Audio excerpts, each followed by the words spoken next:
signaling the central bank is flexible in its pace of interest rate hikes. We know that moving too fast would risk shortening the expansion. We also know that moving too slowly, keeping interest rates too low for too long, could risk other distortions in the form of higher inflation or destabilizing financial imbalances. He also says there is no pre-set policy and that they continue to closely monitor incoming data and that the current outlook is for solid economic growth to continue. Right now, it's still a bumpy ride for the housing market, though, in part because of rising mortgage rates. Sales of new homes plunging nearly 9% in October. The number of newly built unsold homes on the market hitting its highest level since 2009. A Virginia man pleads guilty to the deadly attack on a teenage Muslim girl last year. Darwin Martinez Torres entered the plea, which will mean life in prison without parole when he's sentenced next March. Martinez Torres was accused of killing Nabra Hassanin after he got into an argument with the group she was walking to a mosque with in June of 2017. Prosecutors say Martinez Torres chased the group and caught up with Hassanin, hitting her with a baseball bat. He later raped her and dumped her body in a pond. Police, in their investigation, called the incident road rage and not a hate crime. Martinez Torres' guilty plea means he will avoid the death penalty. Gernal Scott, Fox News. The day after a Taliban-claimed attack that killed 3 U.S. service members, another attack by Taliban insurgents in Afghanistan, this one targeting a security firm in the eastern part of the capital, Kabul, killing at least 10 people. Again, stocks are rallying. The Dow's up nearly 500 points. Lisa Brady, this is Fox News. Be merry, be bright, and make shopping all right with holiday gift cards from Ruby Tuesday. Buy a $25 or $50 gift card for those on your shopping list. Get a $15 bonus coupon with every $50 card purchase. Some extra holiday happiness from Ruby Tuesday. Be merry, be bright, and make shopping all right with holiday gift cards from Chuck E. Cheese's Guam. Get a free medium pizza with every $25 gift card purchase and a free extra large pizza with every $50 gift card purchase. Some extra holiday happiness from Chuck E. Cheese's Guam. Family Finance, serving the people of Guam since 1959. Now you can start planning for the holidays by getting a personal Christmas loan from $1,000 up to $3,500. Family Finance has 3 convenient locations to serve you. Give them a call in Dededo, 633-4473, Hagåtña, 475-4545, and the Upper Tumon location on the 2nd floor of the Pacific Building at 647-5626. Get your Christmas loans today from Family Finance. Hafa Day, I'm Rod Voss. As the new president and CEO of Docomo Pacific, I want to personally thank you for voting us Pika's Best mobile, internet, and cable service provider for 3 years in a row. For friends and families serving in the armed forces, you voted us Best of the Pacific again this year. Thanks. Ask your friends and family to come over and give our mobile network a try, and we'll give them 3 months free. We have select devices up to 50% off. Sign up today. You plus Docomo Pacific. Better together. Security Title is honored to join in sponsoring Ray Gibson on The Point. Half a day. I'm Rita Tidegui of Manila, and this is where I start my day, listening to the voices of our community and sharing thoughts about issues that affect all of us. It all boils down to our people and our land. Ingatan ang iyong tahanan. Protect your home. When purchasing or refinancing your home, remember to call the professionals at Security Title, just like you call Ray Gibson in the morning. KFC has finally answered the world's most important question. What came first, the chicken or the egg? And the answer is both. Introducing KFC's KFC AM, their new Southern and local-inspired breakfast. AM-loaded platter with chicken fried rice, waffles, and Colonel's chicken congee. KFC also has your all-time favorites, AM chicken and egg wraps, Southern biscuit and sausage sandwich, and hash browns. So for finger-licking good mornings, AM will never be the same at KFC. KFC, it's finger-licking good. Your first look at 93.3 The Point News is brought to you by Guam Hearing Doctors. Call the experts at Guam Hearing Doctors if you're worried about your hearing. The evaluation is simple and painless.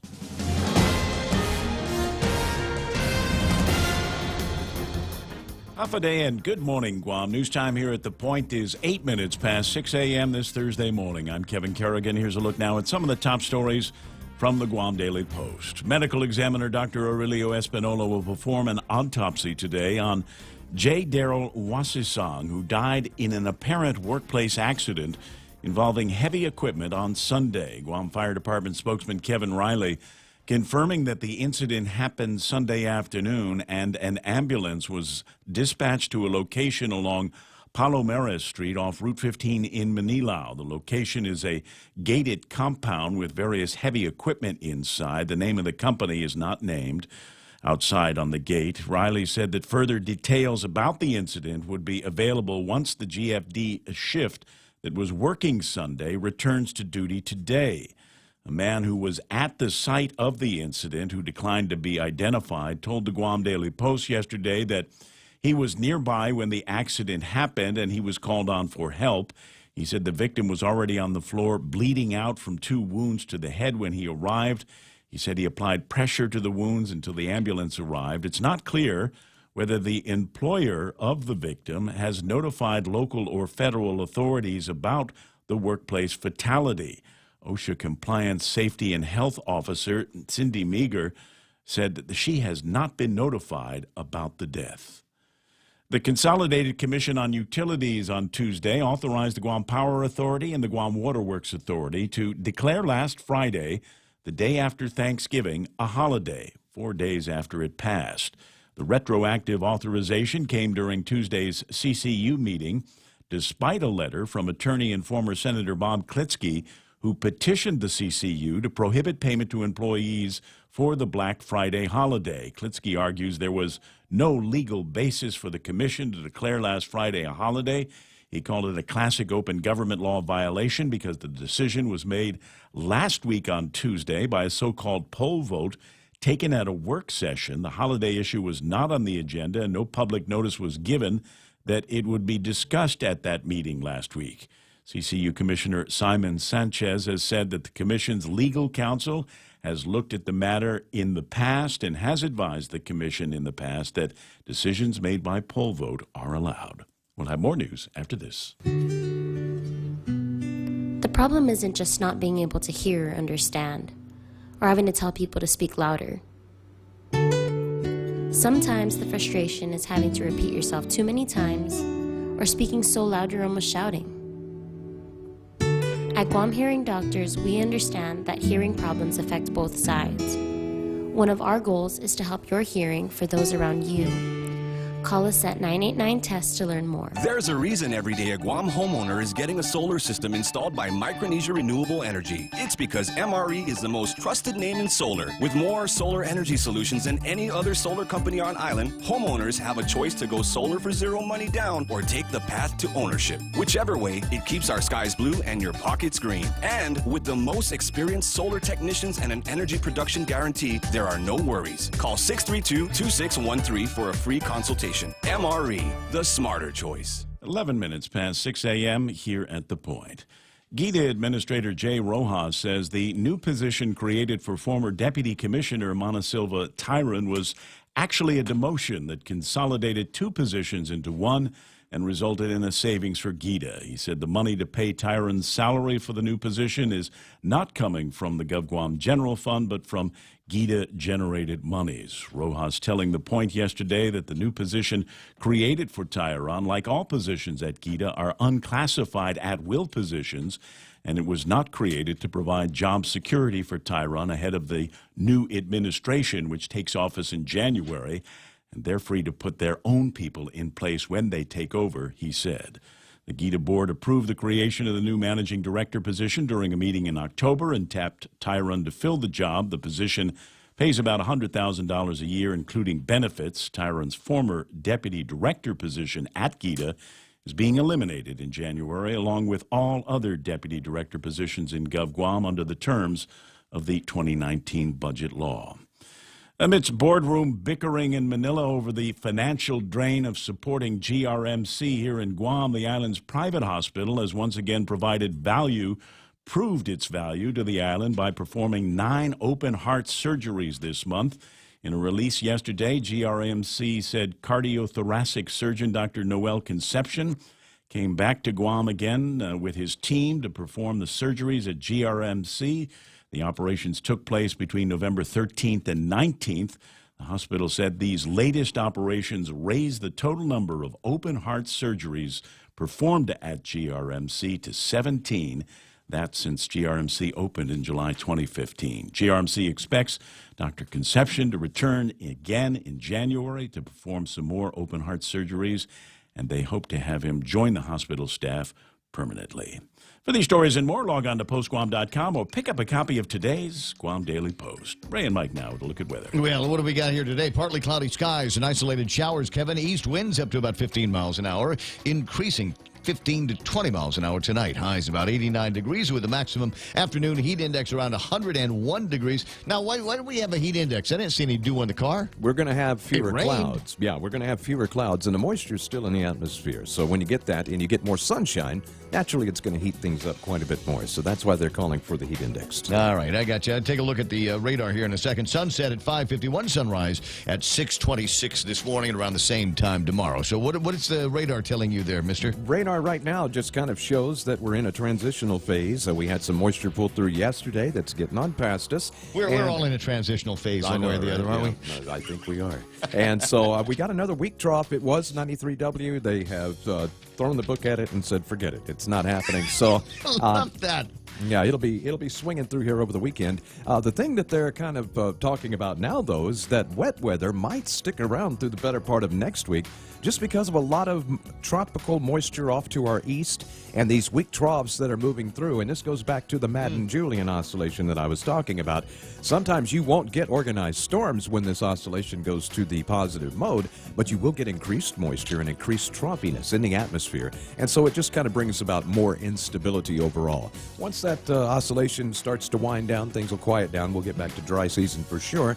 Forecast, they're working on it. I'm sorry, I'm just giggling here because they're just, you're talking about, what was it? You're talking about the transition and stability and things like that. Seems to be a lot of karmic in the forecast here this morning. Are you having a moment? Is there something that? Oh, that no, I should know? that's just Mother Nature, man, being what she is. All right, I got you. It's 6:15 in the morning, and that's news and weather together here, brought to you by my friends over at Bank Pacific, where others put branches, they place roots. It's Micronesia Mall's 30th anniversary, and to celebrate, we are giving away a new Kia Soul LX, a Mazda 3i Sport, the popular Honda Civic LX, and 30 Manila Flyaways during our 30th anniversary Drive-Away Flyaway. Win 3 great cars from Triple J Auto Group, 30 Flyaways from Philippine Airlines, plus thousands of prizes from Burger King and Foot Locker when you play Micronesia Mall's 30th anniversary Drive-Away Flyaway. I see it here. What's for breakfast? Try the crazy breakfast from the crazy holiday menu at King's. You like the way we dressed that up? I thought you might. Breakfast burger, Fruity Pebbles, pancakes. There's Hawaiian French toast there, Nutella banana French toast, s'mores pancakes, adobo fried rice, and how about this? This will get you started with tons of protein, ribeye and eggs, a tender grilled 14-ounce choice ribeye steak, cooked to your liking and served with 2 eggs any way you want them. Yeah, steak for breakfast. That's the way we like it. Hey, crazy at King's. It's important to have claims process that works for you.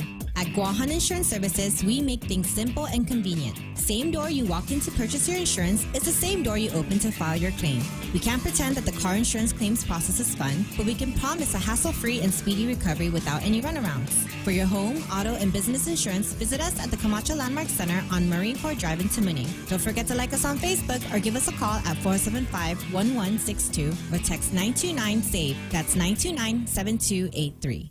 All right, portions of the Ray Gibson Show brought to you by Guam Regional Medical City. And I've been telling you for weeks now, the first choice for all of your open heart surgery needs. And what did the press release say? 9 open heart surgeries this month alone at GRMC. Proves its value. Yeah, I tell you, it just makes me want to go get one. It just crack me open, just Doc. for the fun of it. I just want to see what it's like there. Portions also brought to you by American President Lines. They're shipping the future. American WaterTech, smarter water, better water, and Micronesia Renewable Energy, the first choice for all of your... No, they're not open heart surgery. There's never been a better time to go solar. Hafa Day, I'm Rod Boss. As the new president and CEO of Docomo Pacific, I want to personally thank you for voting us PICA's best mobile, internet, and cable service provider for 3 years in a row. For friends and families serving in the armed forces, you voted us Best of the Pacific again this year. Thanks. Ask your friends and family to come over and give our mobile network a try, and we'll give them 3 months free. We have select devices up to 50% off. Sign up today. You plus Docomo Pacific. Better together. Pie scream cakes. It's a today concept. This is not something from when we were kids. When we were kids, you had pie over here, you had cake over here, you had ice cream over here. You never put them together, ever. But the folks over at Cold Stone said, wait a second, we can break that rule. We can adjust that paradigm, and it's a transitional time. I'm going to use that word all day today. Nice. Thank you. Anyway, so it's a transitional time. So swing by Cold Stone and check out all the different pie scream cakes that they've got there. Sea salt Ghirardelli sea salt caramel ice cream next to yellow cake on the graham crackers. That's just got to be yum. Mm-hmm. Yeah. So Cold Stone at GPO in the Micronesia Mall. Yeah, Yes? I'm glad actually that this concept is acceptable now because I tried this very thing back in 1977 and got grounded for 2 months. Did you? See, it's one of those things. This is that kind of crazy time where everybody is questioning the norm. I'm used to be one of those people that, and I'm not anymore. I'm a dog's breakfast kind of guy. But you and I know people that are like this, and it's possible you know who over here is one of them, where you put food on the plate and they're not allowed to touch. No. Are you okay with that? If your food's touched on the plate, you all right with that? I'm fine. I don't care. I mean, it's going to get mixed up anyway. Kevin. Yes. Are you okay with that? Is food on your plate, is it allowed to touch? Because there's some people that they've got that thing. And I'm sure there's You mean, some is kind somebody else allowed to touch the No, food? no. Like if you've got a steak over here and a potato over here and salad over here, do you keep them completely separated? You know, with this little, I like to little mix it valley of. Do you? Okay. Sure. All right. Then Certain that's dishes fine. for me. The good news is we're together with normal people here, and we'll see if we can discover up some other normal people here in just a few minutes. 6:19, and I think that's it for the break, right? The Ray Gibson Show. Morning talk that matters. Call now. 888-TALK. That's 888-8255.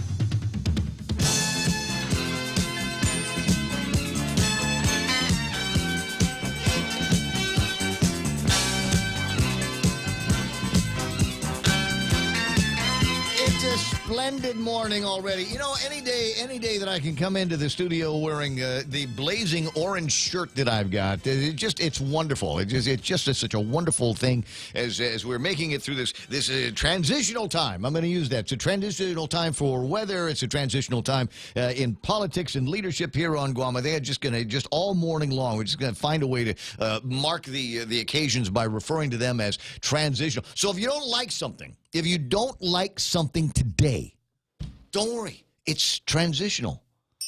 It will disappear or will change into something else tomorrow, and maybe you'll like it. Maybe you'll like it. Welcome to the program. Excuse the mess. It is the Ray Gibson Show on 93.3 The Point. My name is Ray Gibson. Thrilled to be here with you as usual. Michael Knight gets the phone when you call it. 888-8255. That's 888-TALK. Just one of the many ways that you can chime in and get your opinions, your thoughts on the air. There's multitudes of others. 988-5874 is our WhatsApp number. We are a step ahead in terms of broadcasting, and so we've got a WhatsApp gizmo on a phone. It's actually right here. This is the phone that has WhatsApp on it. The number is 988-5874. Now the cool thing about it is this WhatsApp is connected to the same technology. If you're watching on Facebook or YouTube Live, it's all connected together. So if you send me a funny picture or an interesting meme, or as you know, and I haven't played it yet, is the governor's weekly address.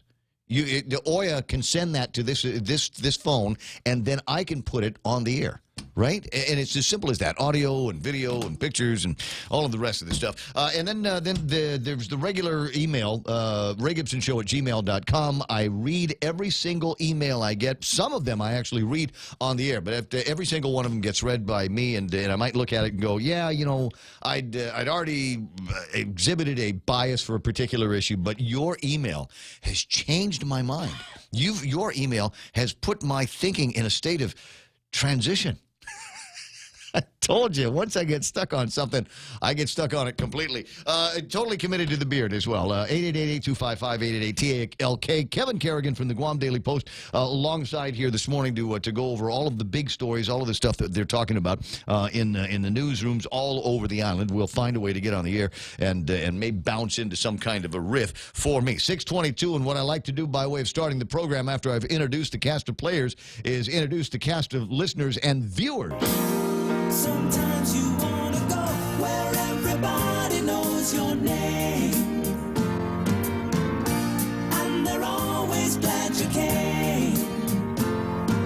You wanna be where you can see our troubles are all the same. You wanna be where everybody knows your name.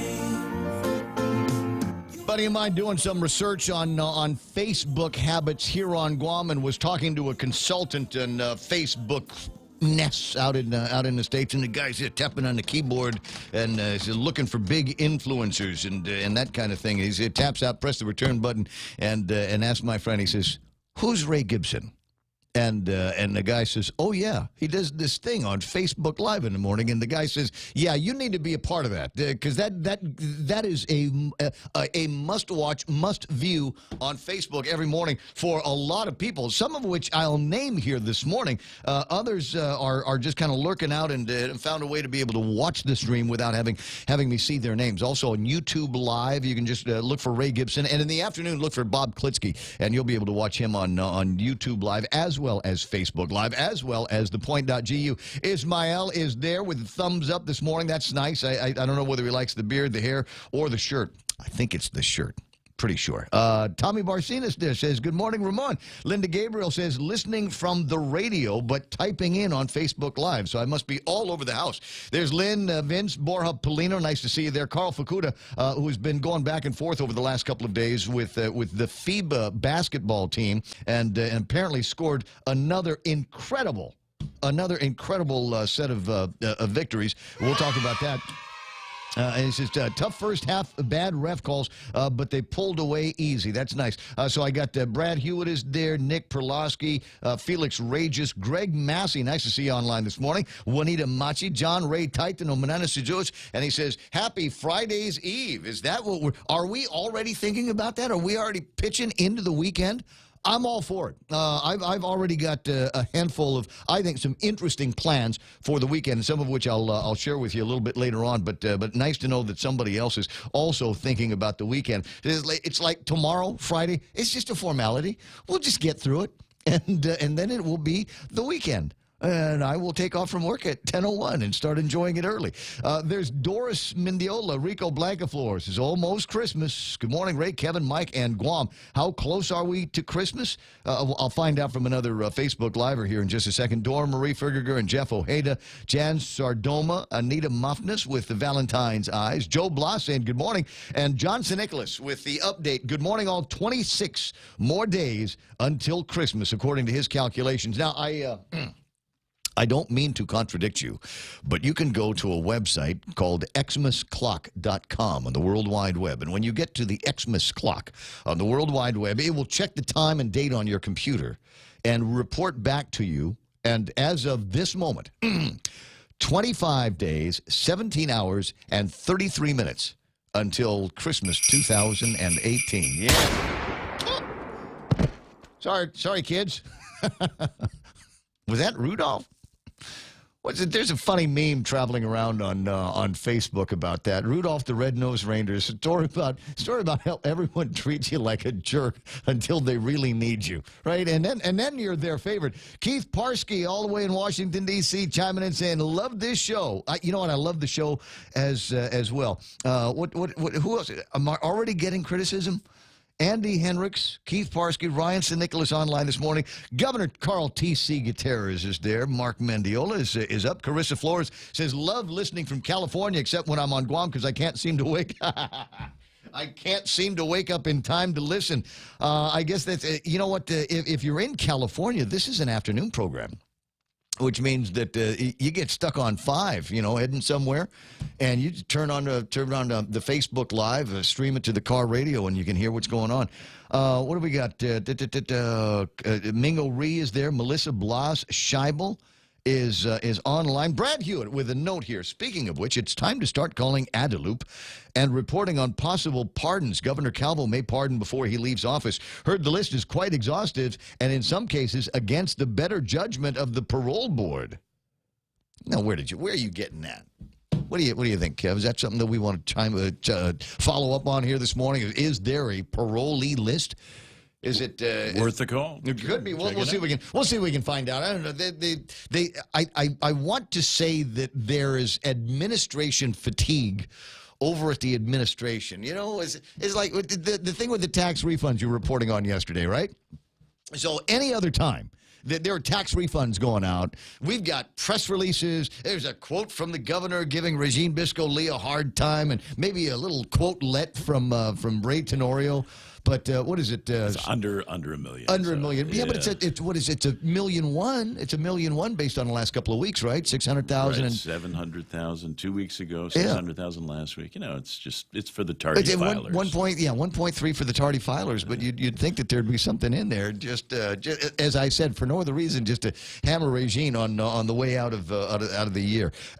Maybe just getting tired, just trying to figure out how they're going to make things interesting for the incoming administration. Who else is playing around here this morning? Lillian Cruz and JG Taimenglu is there. Lee Stolley, Jordan Nicole Taitano saying good morning and happy holidays to you. Hi, Sonny Cruz. Nice to see your face there. Zaywert, Franco Julian. Good morning, Guam. When would they take their candidate billboard down? Well, it depends. Which one are you talking about here, Zaywert? Because I've in driving around, where was it? Sinahanya the other day. Right. Was lurking up in Sinahanya, and there's a sign, this politician sign over at the corner where the government offices are, across from the store, over getting on the way into Gibson Court. But there is another sign that I really enjoyed. It's up in Sinahanya. I want to say at the turn at the corner where they announced very proudly that this is a neighborhood watch village, but it's not an ordinary neighborhood watchy looking sign. I mean, it looks like, look, we're really serious about keeping an eye out for each other. And so if you come into our village with malicious intent, you will be recorded, you will be surveilled, and somebody will know that it was you that did it. Yes, sir.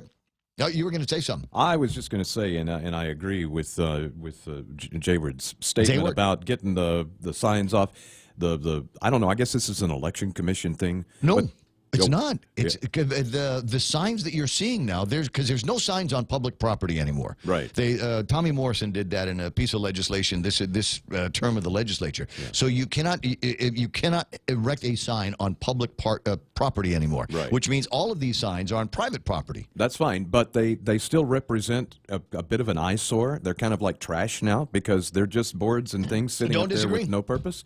And there needs to be a law passed that makes these people pull their signs down within 10 days of the general election. That's reasonable. That gives them 2 full weekends to get the stuff pulled up and out of the way. But the thing is, it's on somebody's private property. So that's fine. I mean, you can't tell somebody what to do with something on their private property. Yeah, in some ways you can, though. If you can determine that it's a problem. That's the thing. You have to determine it's a problem. Find me any mayor on Guam. Any mayor on Guam that has been successful in getting anybody in the village to clean up the crap in their yards. Yeah, just anybody, and whether it's a political sign or whether it's every model car that they've ever owned in that family that is somehow junked on the side of the house. I hear what you're saying, blight in the community, as it were, but it's on private property, and there doesn't seem to be a whole lot that you can do about it. Sonny likes the beard. That's nice. And Sonny is also suggesting that Kevin Kerrigan grow a beard as well. Kevin. Santa Claus. No thanks. No, pass this time. Ted Lewis is there. Chris Watson, Charlene Marcia. So, but you know what, Sonny? Just call in. There's all kinds of threads here on the chat now. We have them all over Sinahanya, and our watch chat is serious. You're absolutely right. Good morning, Kaylia. Nice to see you there. Bob and Connie Bartonico, Go Seniors, Army Strong, and Ismail in the mainland. The city finds and puts a lien on the property. I hear you. I'll bet you we've got it in law. I'll bet you there is statute here, Ismail, that would support the very same thing, that we will issue a citation to you. Longtime listeners of the Ray Gibson broadcast know how I feel about this. Village mayors, in particular, are by law peace officers. And they are capable of issuing citations just like the ones that you're talking about. Your dog barks too much. Here comes somebody from the mayor's office, can issue a citation to make your dog shut up.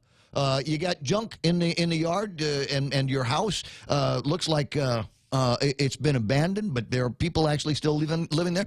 There are things that the mayor can do. to restore the beauty of the community. But they don't, and the deal has always been one of a couple of things is everybody has to be trained to write out the citation so that they have the full weight of justice behind them. Otherwise, they're going to get tossed out over at the courts. And then they say, well, we had the training, but not everybody showed up. Or we've had the training. Certain mayors have gone through the training, but we don't have citation booklets. They haven't gotten around to giving us citation booklets. And virtually every time I get Mayor Savars on the line, or if I get who else do I get? The guys over at the Mayor's Council. I get just excuse after excuse. They point the fingers over at the court. I had Chief Justice Bob Torres was in the studio, this very studio, just a couple of months ago, and I asked him. He said, "I'll look into it. Haven't heard a thing about it since." Now I do have a judge coming in a little bit later on this morning. Ismail wants me to have a citation for wearing orange. You don't like the Dipcor orange? And Brad has already chimed in. He says, you know what? You only pop your collar if you're a Korean tourist or you're attempting to hide a hickey. Well, I'm obviously not a Korean tourist. It's 6:34 in the morning and time for headlines from the Guam Daily Post. Here's Kevin Kerrigan. Half a day and good morning, Guam. And the headlines from the Guam Daily Post this morning. Guam police have detained a 16-year-old boy in connection with the discharge of a BB gun that punched a hole through the window of a school bus on Monday morning. Guam Police Department spokesman Sergeant Paul Tapao says the BB gun has been confiscated.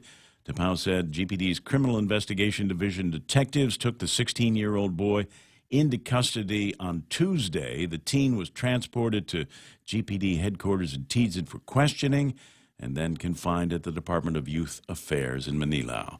The juvenile suspect is now facing allegations of criminal mischief to government property, terrorizing, crimes against the community, and reckless conduct.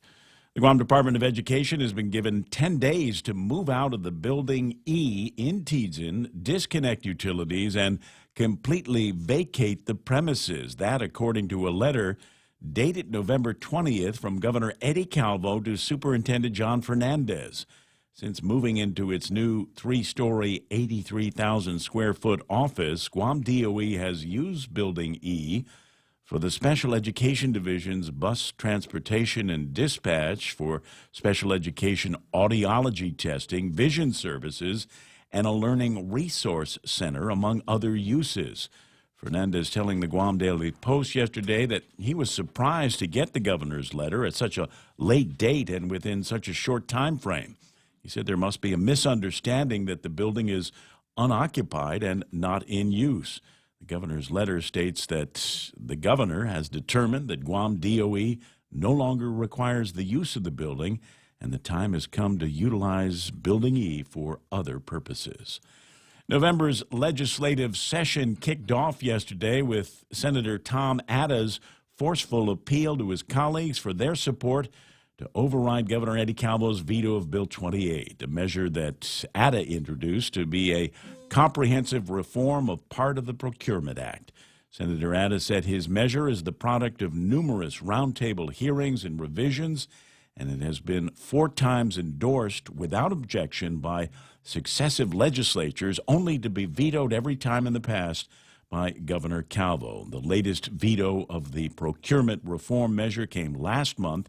The governor said the Attorney General and General Services Agency opposed it, and Governor Calvo argued that the bill would lead to ambiguity and a multiplicity of frivolous protests.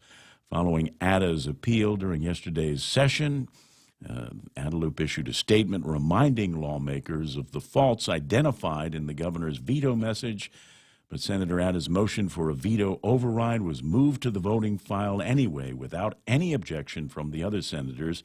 That, along with 8 other bills, session resumes at 9 o'clock this morning.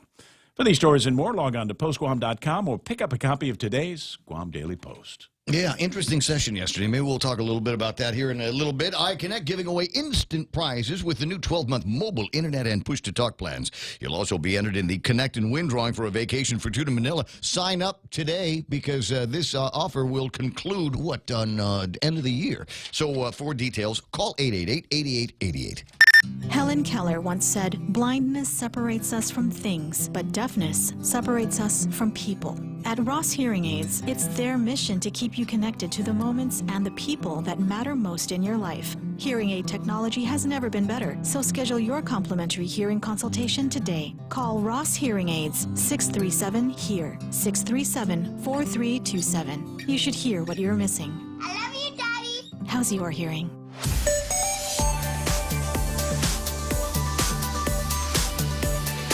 Wait, I'm not ready. I'm not ready for traffic here. I don't have the gizmo all fired up. I don't even think it's on yet. Wait a second. Hold on. I'll scare it up here in just a second. My guess is there is not going to be too much traffic right now as I'm waiting for the thing to warm up. I do have a note though from a buddy of ours, Mr. Herrera over at GWA. We'll see if we can get him on the phone in a couple of minutes because there is going to be on Marine Corps Drive some work that is being done that is going to close things down, starting at like 7 o'clock this morning. So if give me a couple of minutes to get that information to you, and I'll do the full traffic report here in just a second. The reason why I am unprepared at this time for it is because I was trying to get a picture on Facebook Live. I was looking at something I might want to do here in the next couple of weeks, and it is the Seaside Concert. The much-anticipated annual Seaside Holiday Concert, December 9th at Epau Beach Park in the amphitheater. A free community event will include arts and crafts,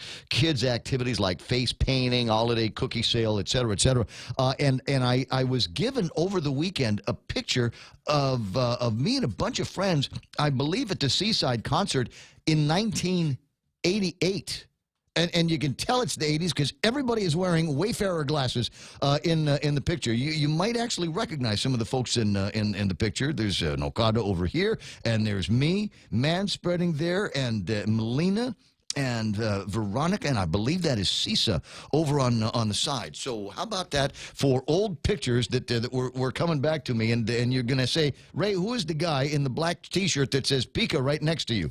And honest to God, that's actually the big mystery. That's one of the things we're trying to figure out is, but between all of the people in this picture, racking our brains, trying to think back to 1988, none of us can remember who that guy is. Maybe you can help. 20 away from 7 o'clock in the morning. Be right back. Calvo Select Care continues providing great benefits for federal employees and annuitants, a wide choice of medical providers on and off island, an expanded local network of urgent and emergency care providers, free access to our gym partners. Save on your purchases with our Calvo's Lifestyle Club partners. With all these great benefits, enrolling with Calvo Select Care is that much easier. Federal employees and annuitants enroll today. Call 477-9808 for more information. Gym membership and Calvo's Lifestyle Club are non-FEHV benefits.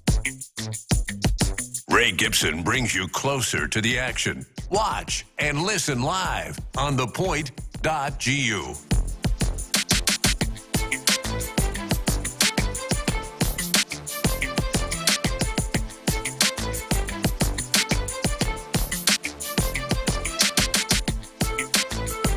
Yeah, you know, fire up the traffic gizmo all you want. There's actually nothing there this morning. Looking at it now, I don't see any major traffic issues getting down to the north end of town, anything happening in the middle parts of town in Tumon or Manilao side, or getting through Route 4 to Agana. Nothing in front of Navy Hospital, Sumai, or Anderson Air Force Base.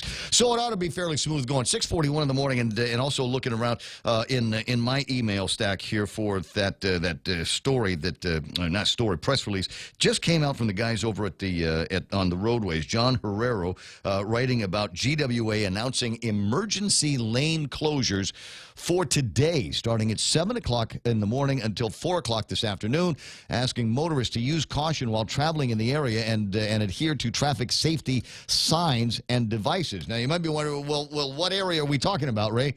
It's Marine Corps. And it's in what I would consider to be one of the lousiest places to have any kind of traffic delays. It is affecting the outer and middle northbound lanes, Route 1, Marine Corps Drive, from the Cow Home Thai restaurant to the old Blockbuster area. fairly short space of roadway. GWA wastewater crews will be conducting CCTV inspections to the main sewer lines. Why I don't understand the emergent need of this.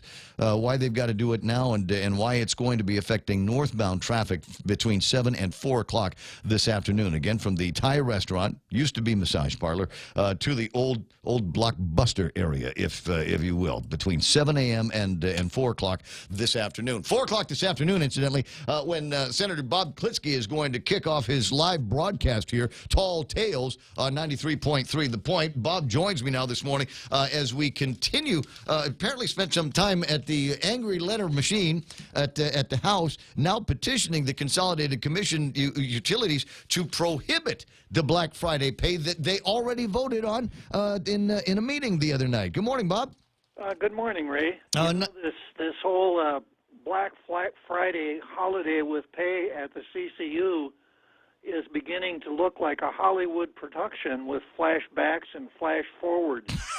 So they I wrote my letter the day that the CCU met to, quote, ratify what they had done with a poll vote. I'm beginning to get that very dramatic flair that we've got here. So they had a work session, took a poll vote to allow for certain employees to have the day off with pay, certain employees to come into work and get double pay for being there on this Black Friday holiday. Subsequent to that, they had a regular noticed meeting of the Consolidated Commission on Utilities, and then authorized, I don't know, ratified is another interesting word that I've heard used in a couple of places, authorized the decision that they took earlier. And I guess the theory is because we have not expired in the pay period, it's all right. Well, I think the operative words there are, it's all right. It kind of doesn't matter how we go about doing it. It's all right. We're going to find a way to shove this circle into the square hole. Exactly. And there's a resolution on the CCU board that explains that the reason for this was because the employees of GPA and GWA work really hard, and it was the two general managers that made the decision to opt to adopt the governor's decision, the governor's executive order. The resolution doesn't even mention the poll vote. And then I'm looking at this morning's story, and there's a quote from CCU chairman Joey Duenas, who says the GPA and GWA general managers got input from their board. There was no vote taken, and tonight we're going to give them that authorization. That was the justification for removing the word ratification from the amendment. So we had one commissioner, Simon, come forward and say, yeah, what we did was we authorized on Tuesday at a work session of the Power Authority, we took a poll vote to authorize the Black Friday holiday. Then the next thing that happened is that on Tuesday, the CCU meets and said, and completely ignores the poll vote and said, well, it was the two general managers that did this, and now we're going to go back and authorize what they did. And this I don't remember hearing anything from the general managers. I don't either. So this whole charade is the perfect example of why we need Freedom of Information Act and open government law. Otherwise, you just kind of make it up as you go along, and it's the result that's important. How you reach the result doesn't matter. Yeah, as long as we can find some kind of way to justify giving people a day off with pay and otherwise supporting what is essentially double pay for the people that we did ask to come to work. Exactly. Huh. And failing that, if we, here's your justification, because we're rolling back we've got so much money coming in. We're getting gas and oil so much cheaper now. We can afford this kind of thing, and we'll give the break to the taxpayers. I wonder if we can have a meeting where they ratify that. Exactly. So this is a real black mark on the CCU that they would go through this kind of a charade, and I suppose that this has an impact on their so-called autonomy because their resolution says that what the two general managers did was adopt the governor's executive order. So it's fiction upon fiction, coupled with this board meeting, the board resolution ratifying that which was impermissible from the start. I'm trying to remember, what do you call it? The principle of absurdity. There you go. Where if you take a line of thinking to beyond a logical conclusion, you can come up with an answer that will sort of help you. I don't know, fall asleep with yourself, make it so that you're comfortable with the decision. The reason why, there's a number of reasons why this is important. Reason number one is because these are ratepayer dollars that we're talking about. And the Consolidated Commission on Utilities is there at some point to stand up for the ratepayers and make it so that we're not paying an excessive amount of money or not paying for frivolity in our utilities. Just charge me what it costs to make electricity and to get water to my house, and everything will be all right. I think that's a square deal. But when we start talking about giving away dollars to employees, no matter how hard they work, I got a bunch of private sector guys came into work that day, and they didn't get paid any extra for coming to work. In fact, I needed them to come to work so that we could pay the taxes and support the people that got the day off with pay. So that's one of them. But the other one is the precedent here, and a question that came up yesterday. And if you will take a look at your calendar here, Bob Klitsky, you will note that Christmas Eve is a Tuesday. I'm sorry, a Monday. Christmas Day is a Tuesday. You look a week ahead, you've got Christmas Eve that is a Monday, and Christmas or New Year's Eve, which is a Monday, and New Year's Day which is a Tuesday. Now we're going to get Christmas and New Year's off, right? Correct. When is the holiday going to be? Well, I think if we follow the same script, if the day we're talking about is Monday, and let's call it Green and Red Monday, okay?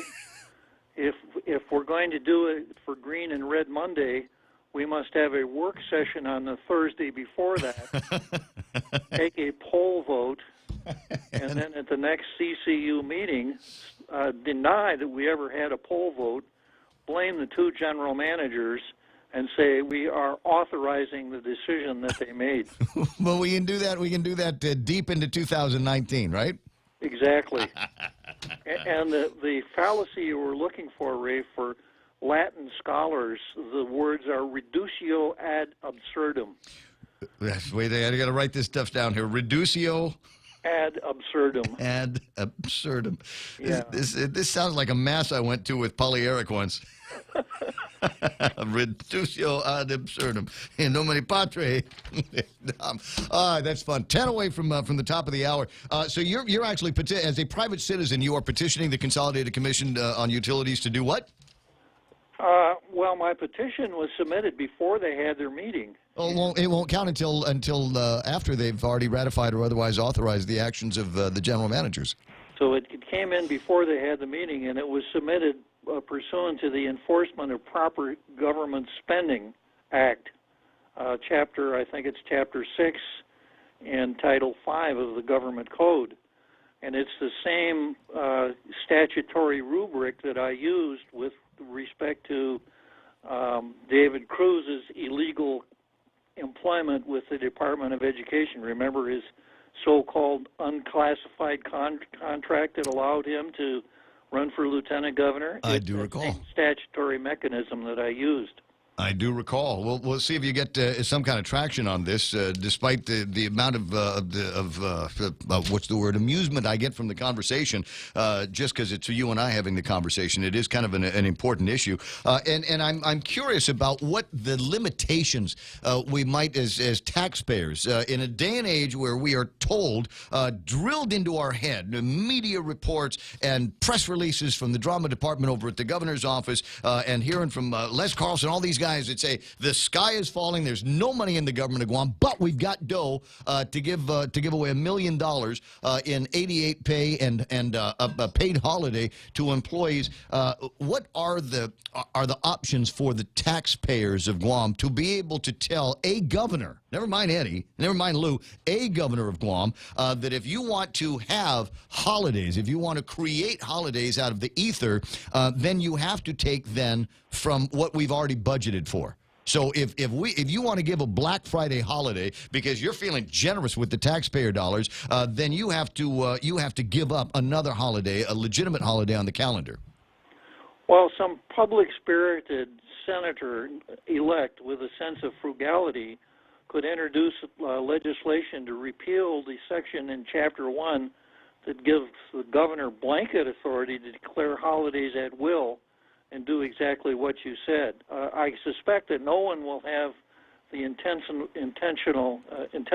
fortitude to do so because conventional wisdom will be, oh, government employees won't like that. But it could be done. And my sense is that anyone who steps forward and does that will become an instant hero during the very beginning of the new legislature. I like the way we're silently. It's almost as though we've decided which arm we want to twist. We're just not saying the names. Exactly. Yeah. Well, you know what? They're talking about. We've got a transition team.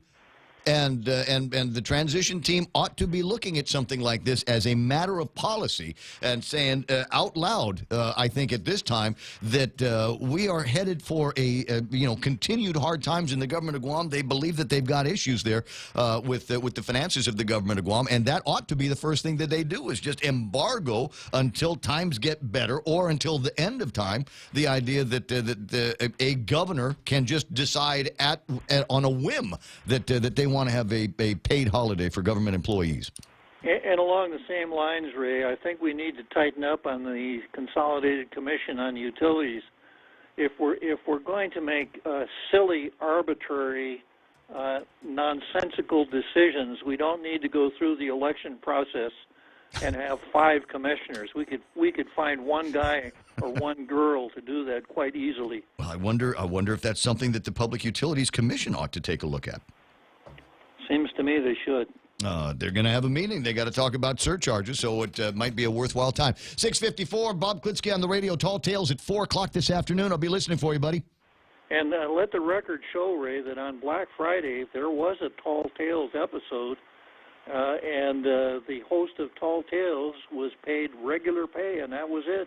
Host of the morning show on the radio station that same day, and the newscaster and the producer all came to work that morning. That's the way it is in the real world. I hear that, buddy. I'll talk to you. Have a fantastic one. Be interesting to hear what Senator Klitsky's got to say on a number of topics here this afternoon. Ken LG, good morning, buddy. Good morning. Merry Christmas to you. That remains to be seen. The legislature's still in session. Yeah. And what was I warning people about yesterday? What was I warning? I hate to quote me. I love quoting me. But I said yesterday, watch the legislature. Things are going to go very, very smoothly. They'll knock out a bunch of bills, put them in the second reading file as quickly as possible, and then begin talking about adopting other legislation that was not part of the agenda. And it was the first thing out the gate yesterday when Senator Estevez decided that he felt jilted on his gender identity bill and decided that he wanted another bite at the apple and tried to force it on the session agenda yesterday. I mean, they hadn't heard anything else. He just bang, I want to do this. You got it, people. You got to watch out for that. You take a look at the session agenda that the legislature has published, and it's possible that could be obsoleted any time, at any moment when these guys are in session. Especially the lame ducks. You know, they've got nothing to lose at this stage. Yeah, I got you. Hey, do me a favor. Take me off your Bluetooth or speakerphone. I can't hear you well. Oh, okay. Yeah. I appreciate your. That was my headset. I appreciate your adherence to the technology, but it doesn't work for radio. Anyway, so you wanted to follow up on Bob with a comment. Yeah. A year or so ago, I attended my first CCU meeting and listened to a presentation for the justification for a rate increase. Mm-hmm.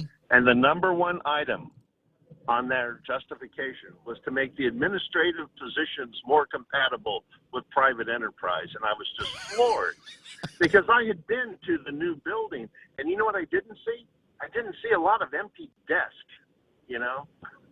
So obviously they weren't having a problem recruiting people to come work for government and Guam agencies.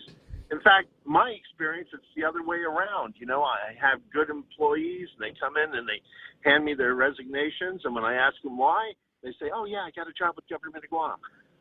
So it's the other way around. You know, private enterprise has a problem attracting good people away from government of Guam. So we're never going to be able to reduce the government workforce if they keep arbitrarily competing with private enterprise. And that Black Friday pay raise was a perfect example of a bad example. You know, I like the way you put that. I used to work with Lee Holmes, probably the smartest guy I've ever known in my life. And one of the things that he did, because we had outside guys, I mean, the technicians and engineers and guys that could climb poles. And whenever the government of Guam got a raise, he matched it because he didn't want to risk losing people that he had trained and brought up into the company. He didn't want to lose them to the public sector, so he had to stay at par with Gov Guam rates. Naturally, we all love the idea because it was universal for the entire company, not just the outside guys, the techs and the installers and all of that. But the idea was it was as you say, reversed. The private sector had to keep up with the public sector, so we didn't lose employees to them. But you know what the problem with that philosophy is? Government of Guam isn't in the hotel and restaurant and service industry. That's a fact. And so as a result, employers in those areas, they raise the fees they charge on their services, they raise hotel rates, but we don't see a corresponding increase in the wages paid to the people. So if you take a hotel, for example. Oh, you know what? I can't. Do me a favor, Ken, I need you to call me back in the next hour. I've only got a minute left, and I want to make sure that we can get to the end of this. Will do. All right, give me a ring after headlines. Why don't you? 6:59 and change. Shelley's there. Simon Sanchez there. Jimmy Moylan. I see Eric Carlson saying, I look good in Syracuse orange. Yeah, buddy. Carl Pangolin, that's Carl with a K. And Helen Field Nishihara with a comment that I'll read in the next hour. Hi, Joe Flores, Alfredo Mendoza, Francis Salas, Mark Colby, Eunice Mendiola, Roy Burgess, Adonis Mendiola, Yuka Oguma, Joey Franquez. Who am I missing? Vince Duenas, Paz Affligui is there. Yoichi Rengil. Interesting question. I don't know what's going on with PDN. That's 2 days I haven't gotten it either. But I got Kevin Kerrigan from the Daily Post to tell me what the big stories are. And let me say happy birthday to a running friend of mine, one of the prettiest girls that you're going to see on the road these days. Arlene Collins is celebrating her birthday today. And so I wanted to take a second to wish her a happy birthday with my pop collar and more. We're KUSG. I got you. Here's Fox News.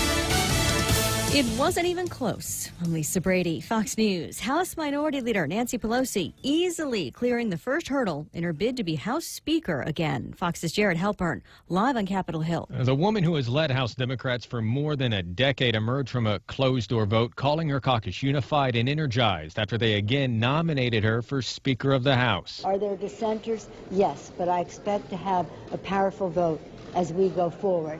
Nancy Pelosi was unchallenged to lead House Democrats, but 35 Democrats voted no or left their ballots blank on Pelosi's nomination. That is a number she will need to cut in half to secure the 218 votes needed to win the Speaker's gavel on January 3rd. Lisa. And Jared, the lame duck session dealing with some thorny issues, including funding for a border wall. President Trump wants $5 billion and says he's willing to let a partial government shutdown happen if he doesn't get it.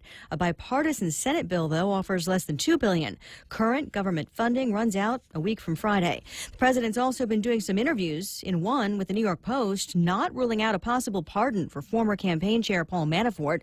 And he tells the Washington Post he's not even a little bit happy with Fed Chief Jay Powell. The pace of interest rate hikes an issue. President Trump breaking that long tradition of presidents not commenting on theoretically independent Fed. President Trump has been very openly critical of Chairman Powell Powell saying most recently, I'm doing deals. I'm not being accommodated by the Fed. They're making a mistake because I have a gut, and my gut tells me more sometimes than anybody else's brain can ever tell me. Fox Business Network's Deirdre Bolton. But the Fed head is a hit on Wall Street after a speech emphasizing a cautious approach. The Dow up 618 points at the closing bell. That's 2.5%. This is Fox News.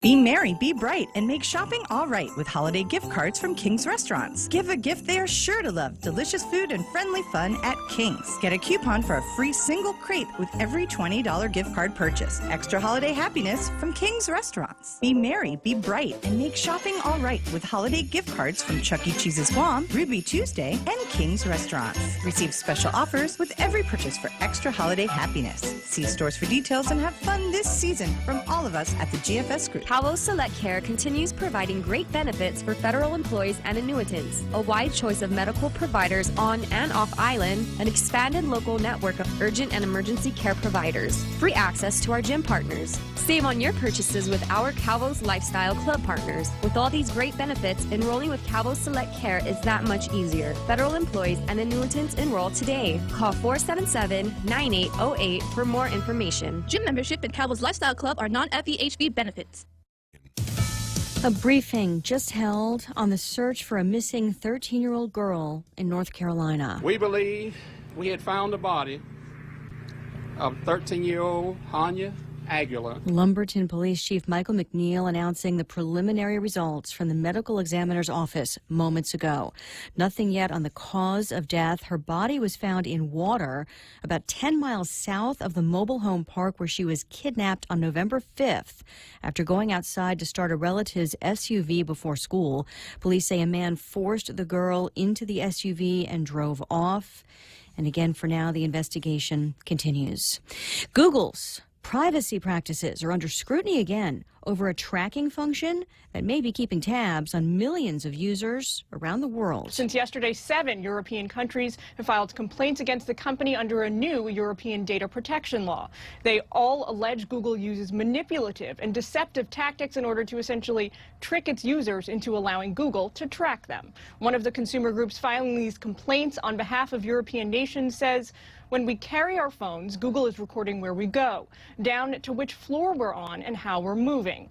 Another says, the places we go to reveal a lot about ourselves and our private life. Smartphones are being used for spying on our every move. Fox's Jillian Turner. Google says the location history function would have to be turned on by users, though it also says if it's on and paused, location data might still be collected in order to improve the Google experience. Tech insiders tell Fox News the company could face billions of dollars in fines under Europe's new privacy laws. And again, a reassuring speech from the Fed head, especially about the pace of interest rate hikes, rallying Wall Street. The Dow up more than 2% to 25,366. I'm Lisa Brady, and this is Fox News. Bring joy to your world and your budget with a holiday loan from First Hawaiian Bank. At a low 4.99% APR, fixed for 1 year, it's a smart way to add ho, ho, ho without budget uh-oh. To apply for a holiday loan, visit any First Hawaiian Bank branch or FHB.com.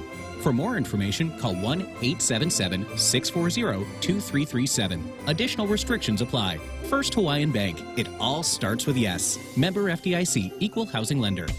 Hungry? Stop by Circle K for Craft Kitchen's hot breakfast, lunch, and dinner items delivered fresh 3 times a day. Circle K, take it easy. Haagen-Dazs ice cream. Buy one, get one free. Stop by Circle K today and satisfy your heart's desires. Available at all Circle K stores, excluding Barragata, Airport, and Campers locations. Applies only to the 3.38-ounce servings.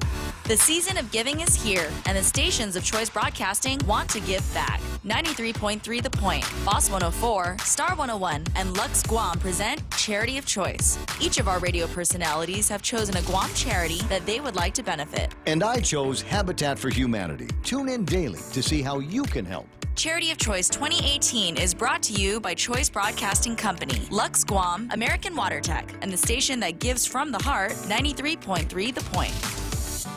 Attention federal employees and annuitants. Enjoy free health screenings and learn about Take Care's health plan offerings, including rates 19% lower than last year for its federal non-postal high option at the Micronesia Mall every Saturday from November 10 to December 8 from 10 a.m. to 4 p.m. Join us for raffle prizes, group fitness demos, and a health fair while getting to know the team. Hope to see you there from your friends at Take Care. Be merry, be bright, and make shopping all right with holiday gift cards from Ruby Tuesday. Buy a $25 or $50 gift card for those on your shopping list. Get a $15 bonus coupon with every $50 card purchase. Some extra holiday happiness from Ruby Tuesday. Be merry, be bright, and make shopping all right with holiday gift cards from Chuck E. Cheese's Guam. Get a free medium pizza with every $25 gift card purchase and a free extra large pizza with every $50 gift card purchase. Some extra holiday happiness from Chuck E. Cheese's Guam.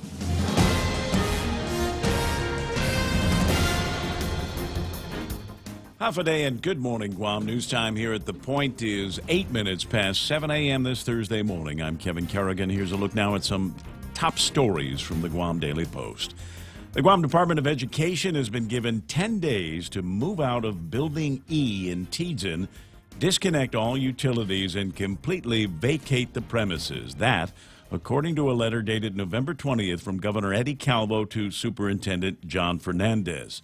Since moving into its new 3-story, 83,000-square-foot office, Guam DOE has used Building E for the Special Education Division's Bus Transportation and Dispatch Center, for special education audiology testing, vision services, and a learning resource center, among other uses.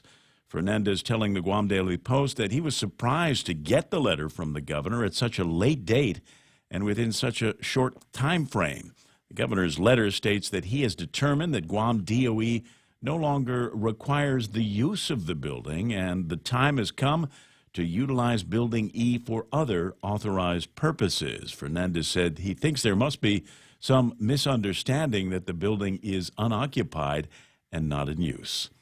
The Consolidated Commission on Utilities on Tuesday authorizing the Guam Power Authority and the Guam Waterworks Authority to declare last Friday, the day after Thanksgiving, a holiday, 4 days after it passed.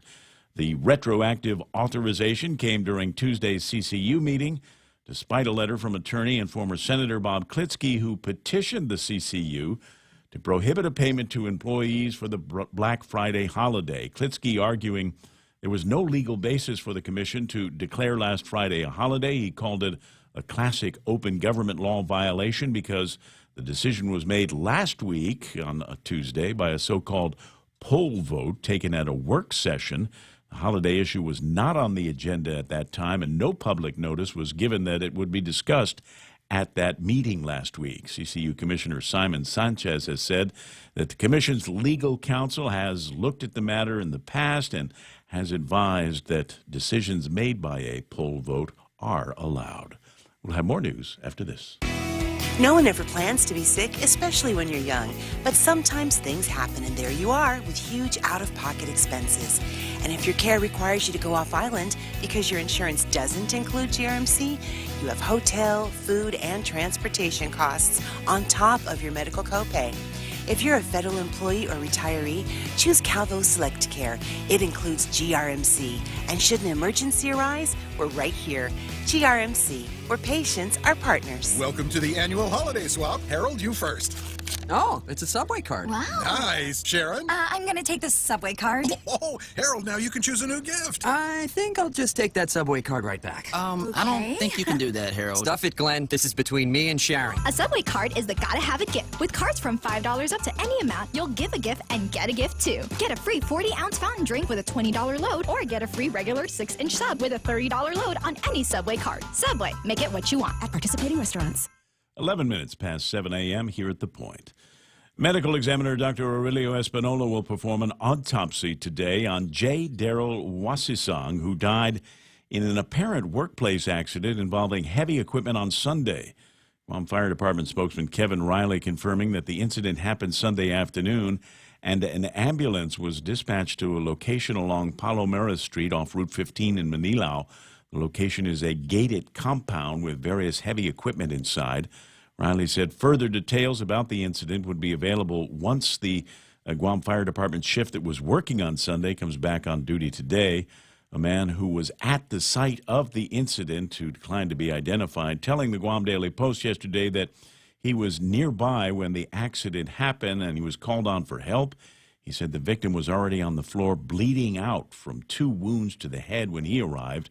He said he applied pressure to the wounds until the ambulance arrived. It's not clear whether the employer has notified local or federal authorities about the workplace fatality. OSHA Compliance, Safety, and Health Officer Cindy Meager said she has not been notified about the death. Guam police have detained a 16-year-old boy in connection with the discharge of a BB gun that punched a hole through the window of a school bus on Monday morning. Guam Police Department spokesman Sergeant Paul Tapao says the BB gun has been confiscated. Tapao said Guam Police Criminal Investigation Division detectives took the 16-year-old boy into custody on Tuesday. The teen was transported to GBD headquarters in Teeson for questioning, and then he was confined at the Department of Youth Affairs facility in Manilao. The juvenile suspect is now facing allegations of criminal mischief to government property, terrorizing, crimes against the community, and reckless conduct. The incident occurred about 6:40 a.m. on Monday as the school bus was traveling on Route 4 in Malolo. As the bus was passing the San Isidro Catholic Church, the students on the bus reported hearing a pop sound and then noticed the hole in the window. No injuries were reported, but one student on the bus was treated for anxiety. For these stories and more, log on to postguam.com or pick up a copy of today's Guam Daily Post. Right now with some weather. Thank you very much. 7:13, partly cloudy skies today, Kevin, with isolated showers. I've got east winds 10 to 15 miles an hour today, increasing 15 to 20 miles an hour tonight, so maybe a morning run as opposed to an evening run. Highs around 89 degrees with max afternoon heat index around 101 degrees. Yes, running 101 degree feel-like weather because it's good for you. It will harden you up for some of the intense runs that are going to be coming up. We've got half marathons and marathons next year, arguably for some runners, myself included. You'll be running outside in the hot, so you better get used to it now. On the weather radar, Michael Knight with a couple of notes here of interest to people that live on Guam. Yeah, not much going on, really. It's starting to dry out just a bit after this latest pulse of moisture pulled through yesterday, and it looks like it's starting to wind down right now. But we're in a transitional phase as we got another weak disturbance coming in. What was formerly known as 93W Invest, they've taken it off the books. They say, yeah, there's pretty much no chance this thing will develop at this point. But you can see that spin in the clouds. Those that are watching on Facebook right now, there is a spin in the clouds there. That's just what we call the western terminus of this trough. So it's just going to keep on coming through, and that'll move through. They're talking about an extended period of clouds and rain once this moves in on Friday and Saturday that may stretch into early next week. We'll have to keep an eye on that. All right. Well, you do that because I got other work I got to take care of around here. 7:14, that's news and weather together here on The Point. Helen Keller once said, "Blindness separates us from things, but deafness separates us from people." At Ross Hearing Aids, it's their mission to keep you connected to the moments and the people that matter most in your life. Hearing aid technology has never been better, so schedule your complimentary hearing consultation today. Call Ross Hearing Aids, 637-HEAR, 637-4327. You should hear what you're missing. I love you, Daddy. How's your hearing? Portions of the program here brought to you by my friends over at King's with their crazy holiday menu and their crazy breakfast. Take the kids. I mean, you know what? They can be late for school. It's December. They're not learning anything this month anyway, right? You know how it is. Swing them by King's for breakfast and have them try the Fruity Pebbles pancakes. Fruity breakfast cereal flakes infused in fluffy pancakes and served with powdered sugar and syrup with Fruity Pebbles on top of it. Come on, it's everybody's favorite. You eat Fruity Pebbles right out of the box, don't you? We'll have it on a pancake today at King's. Hafa Tritons. This is Tito Castro, proud alumnus of the University of Guam class of 2015 and president of the UOG Alumni Association. As a working Triton and first-generation college student, I know the value of a university education and call upon my fellow alumni, parents, and friends to make that education affordable and accessible to all during this year's G is Forgiving campaign. To make a tax-deductible donation, log on to supportuog.org by December 31st or call 735-2957 for more information. Viva UOG! portions of the program also brought to you by the folks over at First Hawaiian Bank, where it all starts with yes. Guam Regional Medical City touting in a press release. Not only do I say they are your first choice for open heart surgery needs, they've put their money where their mouth is. Actually had 9 open heart surgeries this month alone. Huh? You call them up, tell them, hey, I was listening to Ray, and he's always talking about open heart. Can I get one? Can I be a candidate for it? The answer might be yes. It might surprise you, but it all starts with yes, right, Ed? Also brought to you by American Water Tech, Smarter Water, Better Water, Micronesia Renewable Energy. There's never been a better time to go solar. And my guys over at who am I missing now? Which one? Oh, APL, American President Lines, where they're shipping the future. Good news, Guam! Now you can design a phone plan that suits your needs by switching to GTA's handset payment option. With HPO, you can take home a new smartphone today and pay it down over 12, 18, or 24 months. You decide. And since there's no contract, you can upgrade phones at any time. So stop waiting. Join the thousands already taking advantage of the most flexible phone plan on Guam. Limited time offer. Terms and conditions apply. GTA, your island, your network. I got you. Yeah, Alfredo Mendoza wondering, haha, Ray is promoting truancy. Did I do that? It's not truancy if you're in the company of your children. That's right. You're there with mom. It's an invaluable lesson that you can provide your kids today by taking them to King's and enjoying the fantastic Fruity Pebbles pancakes that they've got over there. Come on, it's 7:17. You got time. Where are we now? What are we supposed to tell everybody about? Oh, Cold Stone Creamery, the ultimate ice cream experience. They've got a location at GPO, and they've got a location over at the Micronesia Mall. Swing by there and check out the pie screams that they've got there. Pie scream cakes. It's pie, it's ice cream, it's cakes, all wrapped up in one, because they've said there's nothing is beyond the realm of the possible anymore. Take everything that when we were kids, we used to say, that's impossible. You can't have ice cream and cake and pie at the same time. Well, you know what? You can, and they do it every day at Cold Stone. The Ray Gibson Show. News to fill your mind. Talk to get it out. Turn it up. Now tell a friend. I don't know. A bunch of thoughts in my head this morning. I'm looking over a couple of websites, Fox News, and the big deal on the top of the Fox News website this morning. Melania has her say. First Lady responds to critics who slammed her White House Christmas decorations. Have you been following up on that? No. You know why? Because there's more important stuff going on. There's this crisis down at the border, and all these staged photographs of women and children running away from the tear gas. And I'm going, what are you doing, taking your kids up to where they're firing the tear gas? Go home, people.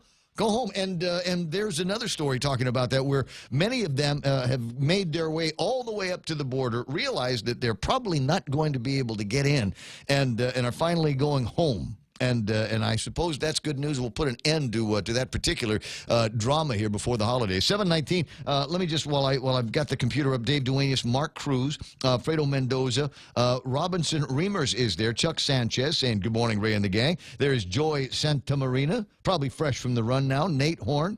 Saying good morning, Randy Kruger, Tommy Bernardo, June Miranda, Renee and Pat Taitigui, Andy Tidinko. Good to see you there, buddy. Joseph Leah Sialagi, Bob Lizama, Big Sister Shelley Gibson, along with Simon Sanchez, and note from Helen Nishihara. We were talking about the government was constantly telling us how broke they are, but issuing holidays at random. Helen asking, I wonder if the governor remembered that BBMR withheld 8% of FY18 budget from the agencies and charter schools, so we were shorted on our budget while it was spent elsewhere. Isn't that a good thing that we have elections? Brad with his notes, far be it for those guys at CCU to roll back rates, but the citizens got what they deserve. They keep electing career politicians in there. And this question from Yoichi Rengil. Hi, Ray Ongil Tutao. This is the second day with no PDN. Do you know why? See, I thought it was just me. I thought it was maybe they're transitioning.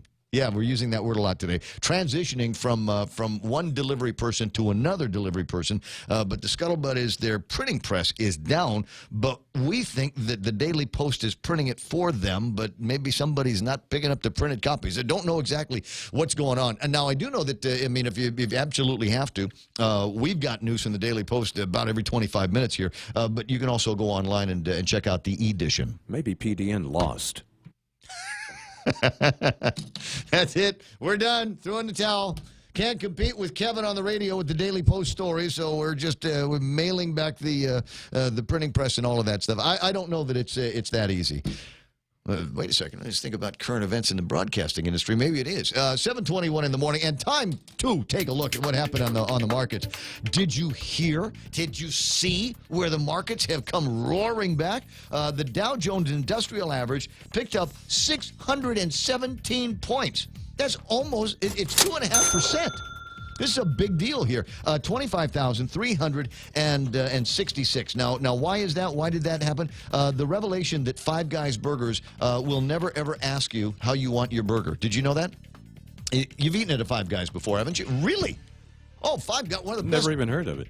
One of the best hamburger franchises in the United States. I've had the opportunity to eat there a couple of times, and you can go. There's a billion combinations of burgers that they can put together, Right. condiments that you can dress it up with, but they will never ask you how you want it cooked.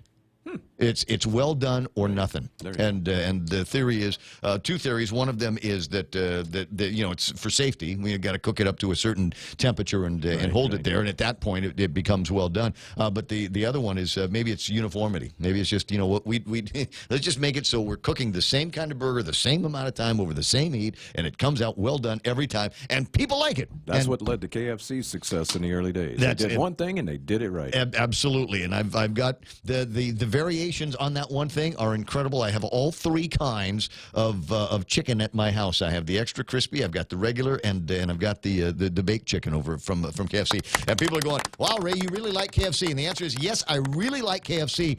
But it's also Christmas time, and they give you bowls. And so I've got 2 of 4 or 5 versions of it that are coming out.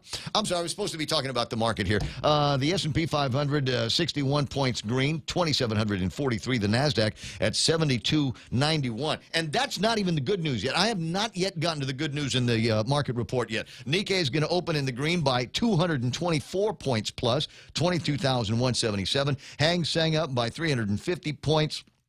It's just a great day to be in the market. Shanghai at 2,601, but they're up by 27 points. Now, in terms of the commodities, let me look at gold. 1,221, picked up $7 worth of value overnight. Silver at 14.27. And oil, as in West Texas crude, traded yesterday at $51.78. Today, West Texas crude is at $50.47. $50.40, which is less than $51.78, which is less than $56.24, which it was last week, and less than, where's the number from the beginning of the month here? West Texas at $67.59, right? It's massive tumble in the last bunch of days, and maybe if it keeps moving in that direction, maybe there should be an emergency meeting of the Consolidated Commission on Utilities where they have another one of these poll votes to reconsider their reconsideration of the surcharge, because it could actually go lower. It was the last time we saw the rates this low was October of last year. And so maybe there's a transition that we can cut back to on that, and it's possible that it could go lower if you take a look at the annuals for West Texas crude. Now 724, and the good news on Tapas as well. Tapas yesterday trading at $62.54. Today $62.23. So it's following West Texas down. Just seems to be a lot of oil out there in the world, and maybe there's we could go from where are we now? 432 for a gallon of gas at the gas station. Maybe we could get it even lower than that. It'd be nice. I'd like to see it again. I'm not being unrealistic. Would like it to be 385 where it was when we started the show. Might be. You know, I was thinking about that. That idea here has got me thinking about something because we're at the end of November. Day after tomorrow is December 1st. Yeah. And then it will be January, and then it'll be February. And so I think we need to start planning on the first anniversary show. Right. The first anniversary of the Ray Gibson Show. Yeah. I've already got the dancers ready. Oh, you do? Oh, absolutely. Oh, wonderful. Okay, there's Yeah. one A last kegger, thing for me yeah, to worry kegger about. on the air. What about food? Well, dancers are bringing the food. Perfect. He's thought of everything. 7:25 already in the morning, and tell you what, we'll do some Jerry Roberts. Is this one of those introspective Jerry Roberts today? Do we know? We'll find out. We'll find out together. It's Jerry Roberts in today's Extra Point. It's a confusing world, and life throws things at us that sometimes get in our way and hold us back from the happiness and success that we deserve. And when we don't get it, well, we all know why that is, don't we? I'm Jerry Roberts, and clarity is hopefully forthcoming today on The Extra Point. Let me share a story I heard a long time ago. Bob is out walking one night and comes upon George, who is on hands and knees and is obviously looking for something under a bright street lamp. Bob asks George what he's looking for, and George replies that he's trying to find his lost key. So Bob, wanting to be helpful, also gets down on his hands and knees and begins to search. After an hour with no results, Bob says to George, "We've looked everywhere for it. Are you sure you lost it here?" George replies, "No, I lost it in the house, but there's more light out here under the street lamp." The moral of the story? If we're looking in the wrong place for what we need, we're not going to find it. Excuses are the wrong place. George Washington Carver once said, 99% of all failures come from people who have a habit of making excuses. We need to give up our victim stories. You know, all the reasons why we can't get something done or why we haven't up until now. We eat the wrong food, don't exercise, smoke, drink, take drugs. And then when we're in poor health, society is to blame. Or is it the Democrats or the Republicans? If my kid is failing in school and I don't do anything to help, it's still the teacher's fault or just a lousy educational system, right? I mean, I don't have any role to play here, do I? Do I?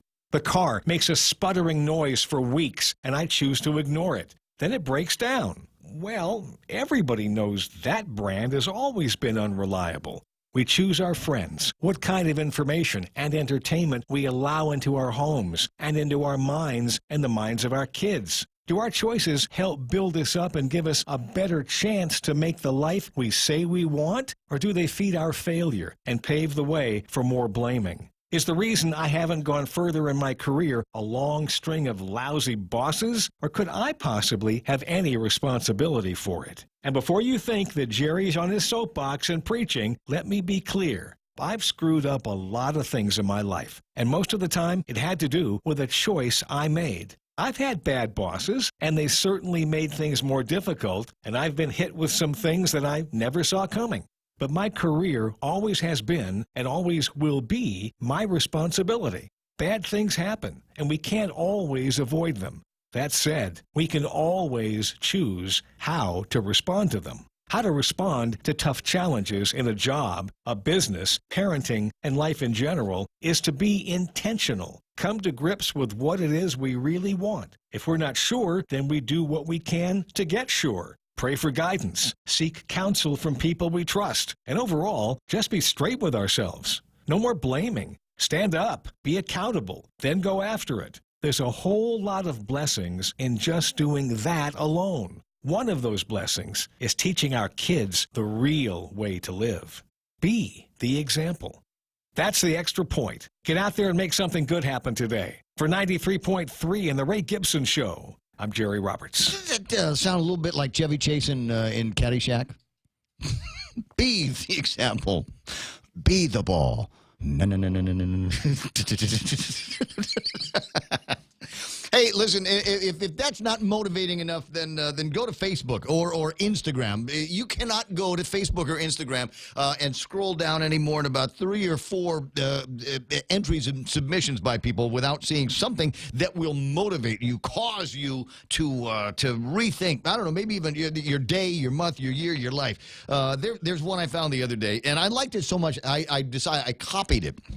And I don't know whether I'm going to reshare it one of these days, or maybe it's just something I'm going to look at every once in a while when I need a shot of Get It Done. It's a picture, and it's a guy standing on top of a mountain, not at the very top of a mountain, but kind of making his way in that direction. And it says, "I will breathe. I will think of my solutions. I will not let my worry control me. I will not let my stress level break me. I will simply breathe, and it will be okay because I don't quit." Old rule, Gibson's never quit. 7:30 in the morning, headlines with Kevin Kerrigan coming up next. KFC has finally answered the world's most important question. What came first, the chicken or the egg? And the answer is both. Introducing KFC's KFC AM, their new Southern and local-inspired breakfast. AM-loaded platter with chicken fried rice, waffles, and Colonel's chicken congee. KFC also has your all-time favorites, AM chicken and egg wraps, Southern biscuit and sausage sandwich, and hash browns. So for finger-licking good mornings, AM will never be the same at KFC. KFC, it's finger-licking good. Always here to help you. This island is our home. Through the years, we've been a friend to the neighbors we have known. Now we're banking on the future. Your services to choose. Bank Pacific, where others put branches, we place roots.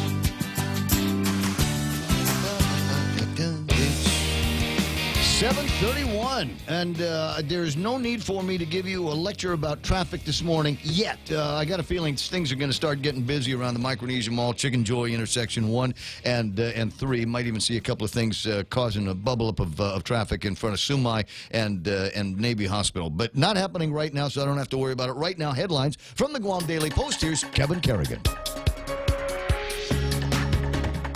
Half a day and good morning, Guam. And the headlines from the Guam Daily Post this morning. November's legislative session kicking off yesterday with Senator Tom Atta's appeal to his colleagues for their support to override Governor Eddie Calvo's veto of Bill 28, a measure that Senator Atta introduced to be a comprehensive reform of part of the Procurement Act. Atta said his bill is the product of numerous roundtable hearings and revisions, and it has been 4 times endorsed without objection by successive legislatures, only to be vetoed every time in the past by Governor Calvo. The latest veto by the governor occurred last month. Governor said the AG and General Services Agency both opposed the bill, and Calvo argued it would lead to ambiguity and a multiplicity of frivolous protests. Yesterday, however, in response, Senator Atta argued that the provisions of the bill the governor identified as troubling are not so much troubling as they are poor excuses to veto the bill. Following Atta's appeal during yesterday's session, the governor's office issued a statement reminding lawmakers of the faults in the bill that the governor identified in his veto message, but Atta's motion for a veto override was moved to the voting file without objection, along with 8 other bills. Session resumes at 9 o'clock this morning. In district court yesterday, 2 defendants implicated in the Guard Recruiting Assistance Program cases are seeking to withdraw their guilty pleas. At issue in the so-called GRAP cases is a ruling in the Sixth Circuit Court in the case of U.S. versus Osborne. A ruling earlier this year concluded that the defendant in that case did not steal anything of value from the U.S. government and did not commit a crime. Anthony Niraros and his co-defendant, Roderick Nirmekor, cited the ruling as an intervening circumstance and a basis for withdrawing their 2016 guilty pleas.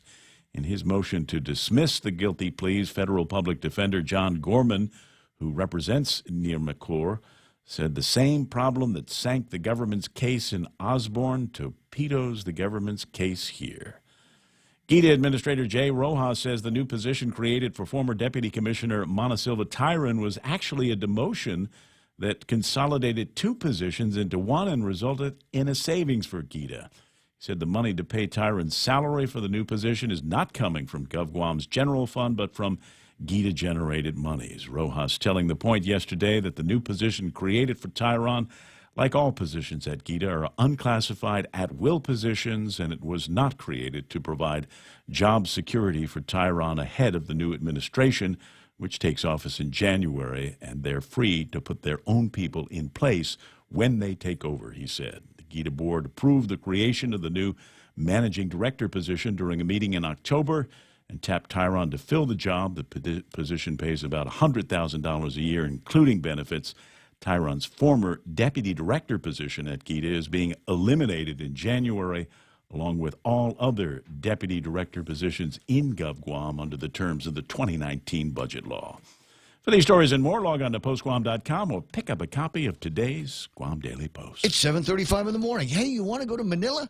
Don't you love conversations that start off with that? It's you and a buddy sitting around having a cold drink. He says, "Hey, let's go to Manila. How are we going to get there?"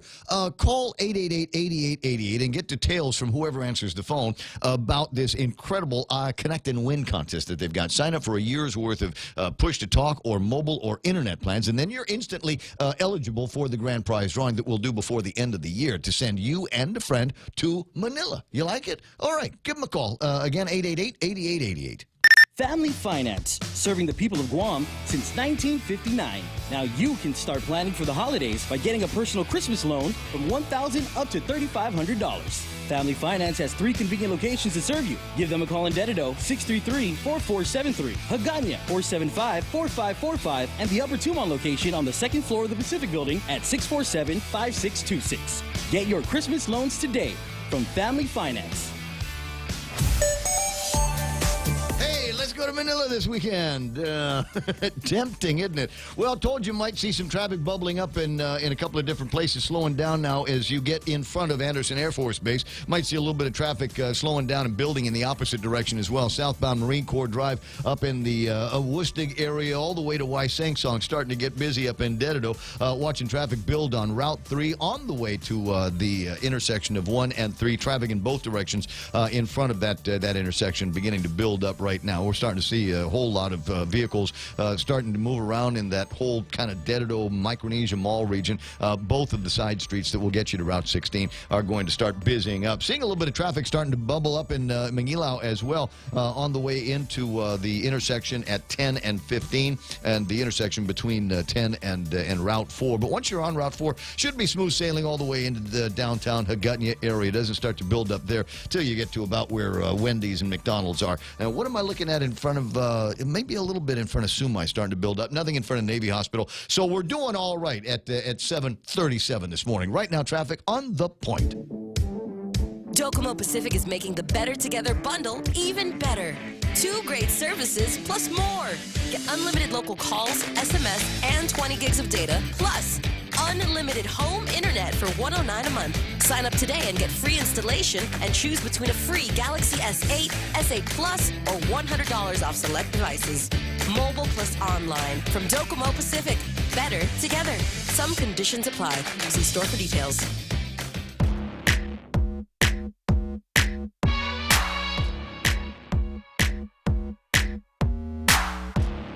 Yes, Chris Watson concerned about not being able to get his hands on the Thursday sale flyers because it can't get your hands on a newspaper this morning, a PDN newspaper. I don't know what the issue is, but like I said, I think their edition is online. And when I was looking at it this morning, it had all of the different sale flyers that you've got in there, including my guys over at ERC. And happy to note that they have not sold out of the bush cutter that I've got my eye on. 20 away from 8 o'clock in the morning, 888-8255, 888-TALK. Jack Hattig is online on the Facebook Live here this morning. Says transaction versus transition. Seems like the government is focused on spending rather than saving in the last waning days of this administration. You would think by now that there wouldn't be anything to spend. There wouldn't be anything to spend any money on because of the fiscal crisis that we were in and the doom and the gloom that had been predicted for the end of the last fiscal year and the beginning of this fiscal year. Like I said, I'm amazed that we had the additional money for the Black Friday holiday and off-island trips and things like that. But I don't disagree. It seems to casual observation, Jack, that you are absolutely right, that there does seem to be a whole lot of spend going on right now. Bob O'Malley online. So is Tommy Garcia. Dennis Bensour, who generally asks questions about beer, which I love answering. If the question is beer, the answer is yes. Nate Horn, remarking that CCU will never let it happen. They'll pull a reason out of some orifice. Talking about the possibilities that we might see the surcharge, the LEAC, the fuel surcharge go backwards. I don't know about that. Bill Erickson and others online this morning. Nice to see Beck Salazar, Keith Dixon, Emmett Conception, Joyce Krause, Leah Beth Nahalua, and Sharky. Old Eddie Cruz is online with me this morning. Ken, hold on just a second because I wanted to get Heidi on the line to talk about what is an emergency outage that we've got going on Marine Corps Drive affecting northbound traffic about where the Thai restaurant is and the old Blockbuster. Good morning, Heidi. How you doing? Good morning. Good morning. We're just doing some work on our sewer line. So the manholes are, we're continuing every week and every day to do maintenance as well as, looking down those sewer lines with our camera and so on. So it's just part of that effort that we're doing that. Can you send me video of the camera footage? Because, we get that Facebook Live thing. I think it'd be fun for our viewers on Facebook. Now, I'm serious, to be able to actually see what's inside there. Have you seen that one I sent out about what's the word in Chamorro for the giant lizard up in Radio Barrigada? You never saw that video? No, send me that. WhatsApp it. I have to WhatsApp it. It's a video of, what's the word in Chamorro for those big, huge lizards? I forget that. The iguanas? No, it's like a big one. There's a word in Chamorro for it. Anyway, it's it's at the tip of my tongue.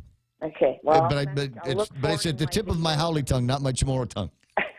I'll WhatsApp it to you. It's a good reminder, though, on this particular project and about sewer lines, that come January, and I will be sending probably sometime around the Christmas season, and everyone will probably ignore it, so I'll keep repeating it, is that we are going to be doing some major rehabilitation of sewer lines right along Route 4, right in Agania, from Shirley's, from the mayor's office, that whole area that tends to have backup, like where Pizza Hut is and that whole line there. We're going to be doing major rehabilitation work all the way from the mayor's office in Agania to that central intersection and then straight on down to Marine Drive. Wow. So most of it hopefully will not affect traffic, but when we get ready to replace the manhole that happens to be kind of in the middle of the road there, I'm afraid I'm going to have a desk in front of Shirley's with my little sign on my hard hat saying Chief Complaint Officer. Yep. I'll be relocating to the corner there. I'll be like Lucy out of Peanuts. So I need you to do me a favor. So the other question people are going to ask are, why can this be done at night? Why does it have to be done starting at 7 o'clock in the morning? That's going to affect traffic, going to be lingering until about 4 o'clock in the afternoon and could impact afternoon traffic. Well, I have asked that at the meetings, and hopefully they will consider that. It's a year-long project. Yeah, so it starts sometime in January and goes to hopefully before the end of the year. Hopefully, like December, we can wrap it up. I don't know. Last time we met, they're doing all the preliminary work right now. So when we physically get down there, will be sometime in January. Okay. Yes, I continue to always ask that when I'm invited to those meetings. Can we do this at night? Yeah, is it possible? And Eddie is saying the word that we're looking for is ilitai. There you go. Or hilitai. It's a really big one, scary one. I'll send you the video. It runs around the sewer lines in Radio Barrigada where we go. Oh, that's so cool. That is so cool. Yeah, send me video of that. But like I said, I'm now getting I'm getting requests from people online asking they'd like to see the video of they're calling it Brad's calling it the Marine Corps Drive colonoscopy. Okay, well, I'll see what I can do. I'll write myself a reminder, and I know we're taking up a bit of time, but I was going to. I've only got John Fernandez on the other line, so. Oh, okay, real quick. I just want to put a big shout out. We sent 12 guys to Saipan this morning at 5:30, and I just want to say this is kind of, I think, our first foray into it. I know GPA's been there for probably, I think, more than a month now, and if you're on social media, I know you're seeing all the great work they're doing. It's long hours. It's a lot of work. We're sending, like I said, a total of 12 guys that will stay there up until they get back 2 days before Christmas. So a shout out to their families during this time of year. where they're not going to have their husbands or.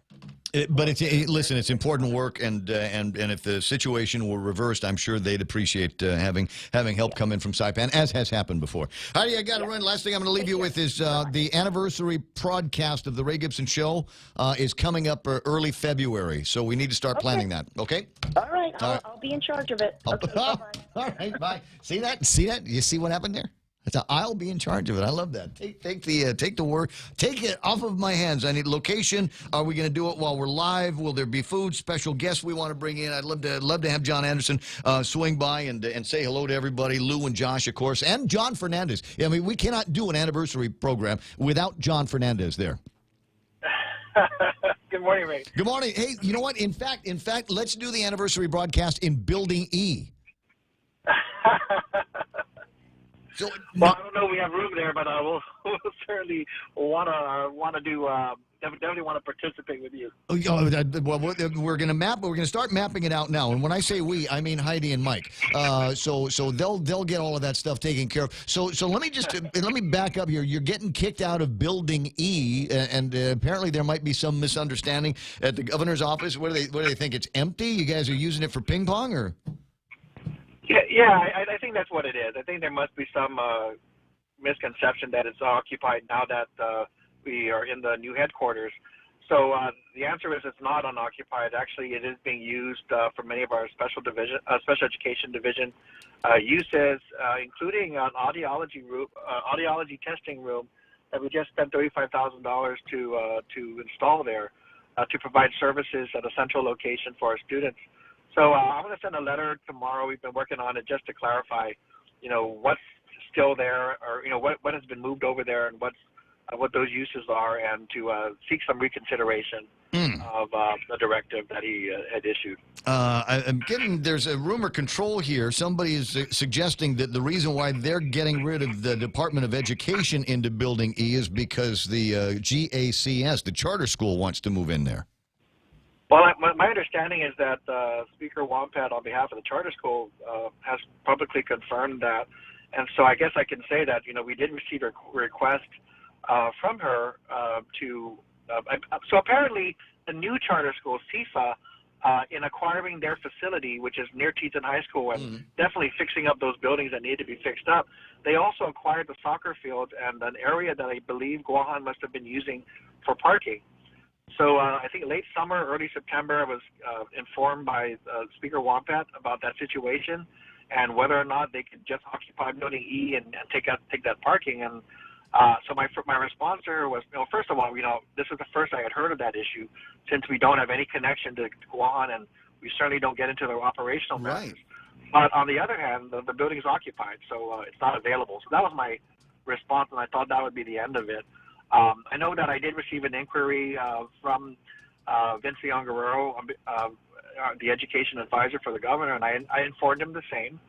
And so it was a surprise to me to get the letter that we did last week to directing us to quickly turn that building around. Okay, so maybe it is not then, John. Maybe it is not then a misunderstanding. Maybe it is what it looks like. Is it's a hostile takeover of Department of Education property for the Guahan Academy. Well, there's a lot going on in government generally, so I don't want to jump right there. I would say that it surprised me because never in any conversation I've ever had with Governor Calvo did I ever see that tone that I saw in that letter, which was, usually we work in collaboration. There's a lot of partnership. We work together to find solutions, and it was just surprising to get that letter and to think that there must have been something, that gone wrong or awry that would cause that level of urgency and directive. Well, they currently have a campus facility, right? Oh no, they do. They do. They just want more. Guahan occupies two buildings on the Teton campus rent-free, which is unlike the other two charter schools, and they're simply looking for a parking solution, which is what I understand. And so we understand that they have that challenge, and I know that that's what probably have caused them to get into other issues related to other properties and that we've had to address over the past couple of years. But nevertheless, there is a use that DOE is using that building for, and it's not as easy as simply turning over a key. Yeah. We just spent $35,000 on the audiology testing site. We can't remove that and relocate that in less than a week. That would require more money being spent and getting a vendor, a technical expert in place to do that kind of work. So, it's been a long 3 years or more years since that building's been under construction, and we've been making the plans to move in. And in fact, we delayed the move earlier this year, offering that headquarters up to any government agency that was renting space. If they would like to move in and give us the rent savings to solve our budget problem, we offered that up. But by the time we hit the summer, we said, look, this is ridiculous that there is a building that's unoccupied, and then we were also asked to consolidate all of our uses from other schools into that Teton site. So in the course of doing all of that, Building E was required to continue to be used. Well, and the idea that and you've got audiological equipment in there, and if it's the same kind that I've seen, say at Dr. Koffin's place, number one, it's not easy to move, and number two, if you do move it, then you're probably going to have to recalibrate all kinds of stuff. That's exactly the kind of equipment you're talking about. So exactly. Okay. I think I see what's going on here. Obviously not crazy about it. First they attacked budget issues, and now they're going after actual property for the. Now, do you have any backup on the Ed board? Or can you go to Mark and rally the troops and tell them to exert whatever pressure they may still be able to exert on Adelup and give you a reprieve on this? Well, our chairman was copied, and so he's aware, and I believe he's had some discussions. All I wanted to do, and I did call Oya up earlier just to say, can I just clarify the governor's position? Because it was kind of a strange letter. I mean, again, like I said, I've never been in any conversation with Governor Calvo where he's taken that tone of directive with us. He's always been a partner in trying to find some solution to the challenges we have. So it was kind of striking. I think there was a section in the letter that said, if you don't vacate Building E, we'd like to come and tour Building B, which is our main headquarters. And that was a very kind of strange language. I just want to say publicly that we welcome the governor. He's been the leader and the driver of our efforts to consolidate our site at Teton, and it's actually his work. So I'm sure the employees would like to thank him, and definitely in this last month of his administration. And so we welcome him. I'll send an invitation to him to come and meet with us, if he has time these last few weeks. If you get a second, I know how busy you are, but if you get a second, maybe if you could have a copy of that letter sent over to me, RayGibsonShow@gmail.com, or you and I know how to. Sure thing. I'd love to be able to see that, because you're right. It is rather odd that tone, the tone that you refer to is being taken at this time, and giving you such a short amount of time to do the things that you would need to do if you could comply. So right, correct. So, I mean, that's going to be it. So, could you? What's been used that, we'll get a better sense of what's going on. Yeah, and why does it have to be done right away? Is this not something that can wait until the changeover in the administration? Right, correct. I wonder what the answer to that is going to be. It's hard to tell, but he's off island, right? He's out of town. I'm not sure. I know that, but I did raise this issue. I did, when we were talking about transition issues, I did have a chance to sit with one of the co-chairs. And I raised this issue just so they were aware as well that there's an ongoing thing that might impact their first month as well. Well, it's going to affect the entire 4 years of the administration. There are money issues in the government of Guam, and the bigger spend is going to be in the Department of Education. Nobody is going to argue that the kids don't deserve a great education, but we're going to have to pay for it somehow, and we're going to have to do it in light of a new atmosphere and a new environment that includes charter schools and budgets that are monies from your budget that are taken to support those charter schools. Absolutely. So, I just want to say a comment about that. I mean, when I saw that the governor had reached out and assembled his team to kind of work with the incoming administration, we just followed his lead and said, that's a great idea. If you look at DOE being almost half of government resources and personnel, we thought it would be in line with that, just to reach out directly and let the incoming administration know that we stand by ready to assist with any information they need. Certainly, we think that, again, with the size of this agency, they ought to be well aware of all the challenges and opportunities that are being faced in 2019, so that they can make a smooth transition in January. I think we're ready to and primed to work with. Responding to their questions and really just getting the information they need to make good decisions and be aware of what's happening. Well, I'm glad that you've reached out to them, and I'm glad they seem to be receptive to some of your ideas. Going back to an idea that you were talking about at the beginning of this call here, the building E was not being used for a time, and you had made an offer to GovGuam agencies to move into those buildings, into that building, rent-free, but to take the money that they would normally have allotted to pay rent on the private side, instead give that to the Department of Education. There were no takers in a time where we were lectured at constantly about budget shortfalls and cash shortfalls. There were no takers. Nobody was looking for an opportunity to save a couple of bucks. Well, we actually offered the headquarters, the three-story building that's being referred to. Mm-hmm. We said, look, if government agencies are out there renting space and we're forced to make all these cuts, I'd rather turn that building over, get the rent savings, and apply it to the cuts that we would otherwise have to make. Obviously, I think with TETN, it should be very clear that public law gives Guam Department of Education the first priority. And so, there probably something would have needed to have changed to make that happen. But, during the budget times, there weren't any takers at that time. Unbelievable. Okay. 7:56. John, it's always a delight talking with you. I hope that maybe there is some kind of misunderstanding here. Otherwise, it looks like you're being raided, buddy. Put up, like Trump says, build the wall, John, build the wall. All right. Thank you, Ray. Thanks always. Oh, and so a different topic altogether. What is that? There was a picture on Facebook, and it had your wife's name on it attached to some kind of building. So I shared the heck out of it, even though I didn't know what it was, just out of blind love and support for you guys. Is she taking on a venture out there somewhere? Well, I think, gosh, I don't know if I should say that, but yes, she's always been interested in starting her own business, and she's got a lot of interest, a lot of friends, a lot of people who want her to start. So she'll be making an announcement soon of what that venture is. Okay. I think we're days away, or maybe a week away or so before we make that, but definitely we'll let you know. All right, I'll be looking forward to it. Count on my support. Yeah, absolutely. Thank you, though. Thank you. Talk to you later. Have a great morning. John Fernandez from the Department of Education. What's the line? If it walks like a duck and it quacks like a duck and has feathers, maybe it is what it is. So he gets this note from the governor, says you got to clear out of Building E.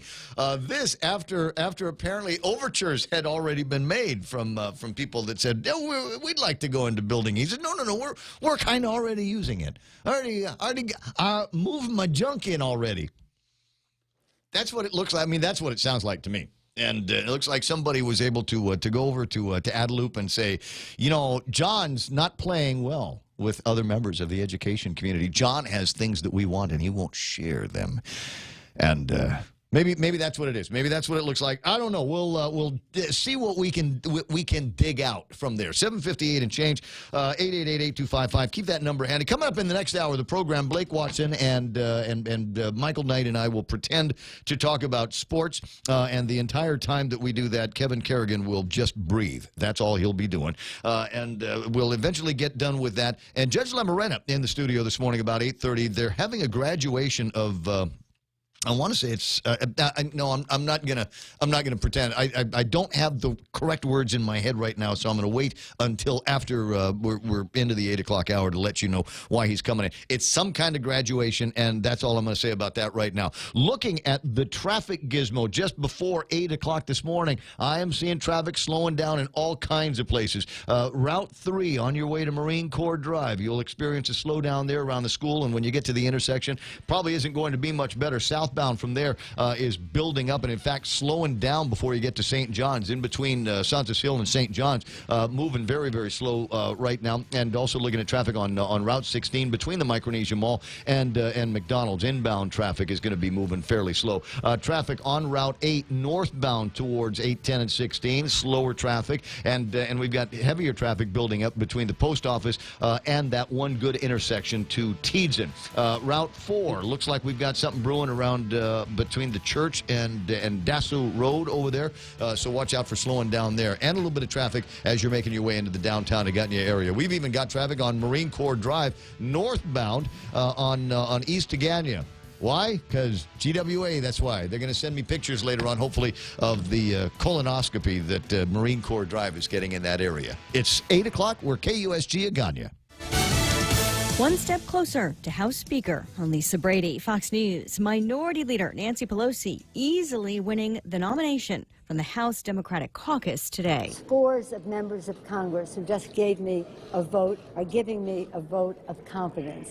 That is where our focus is. She acknowledges the call from some for new leadership, but says she expects a powerful vote going forward. The full House votes in January after the new Congress is sworn in. A big rally on Wall Street after a speech by the Fed chief, optimistic about the economy and cautious on interest rate hikes. There is no preset policy path. We will be paying very close attention to what incoming economic and financial data are telling us. President Trump's been criticizing Fed Chief Jay Powell over interest rate hikes. The Dow up 617 points today to 25,366.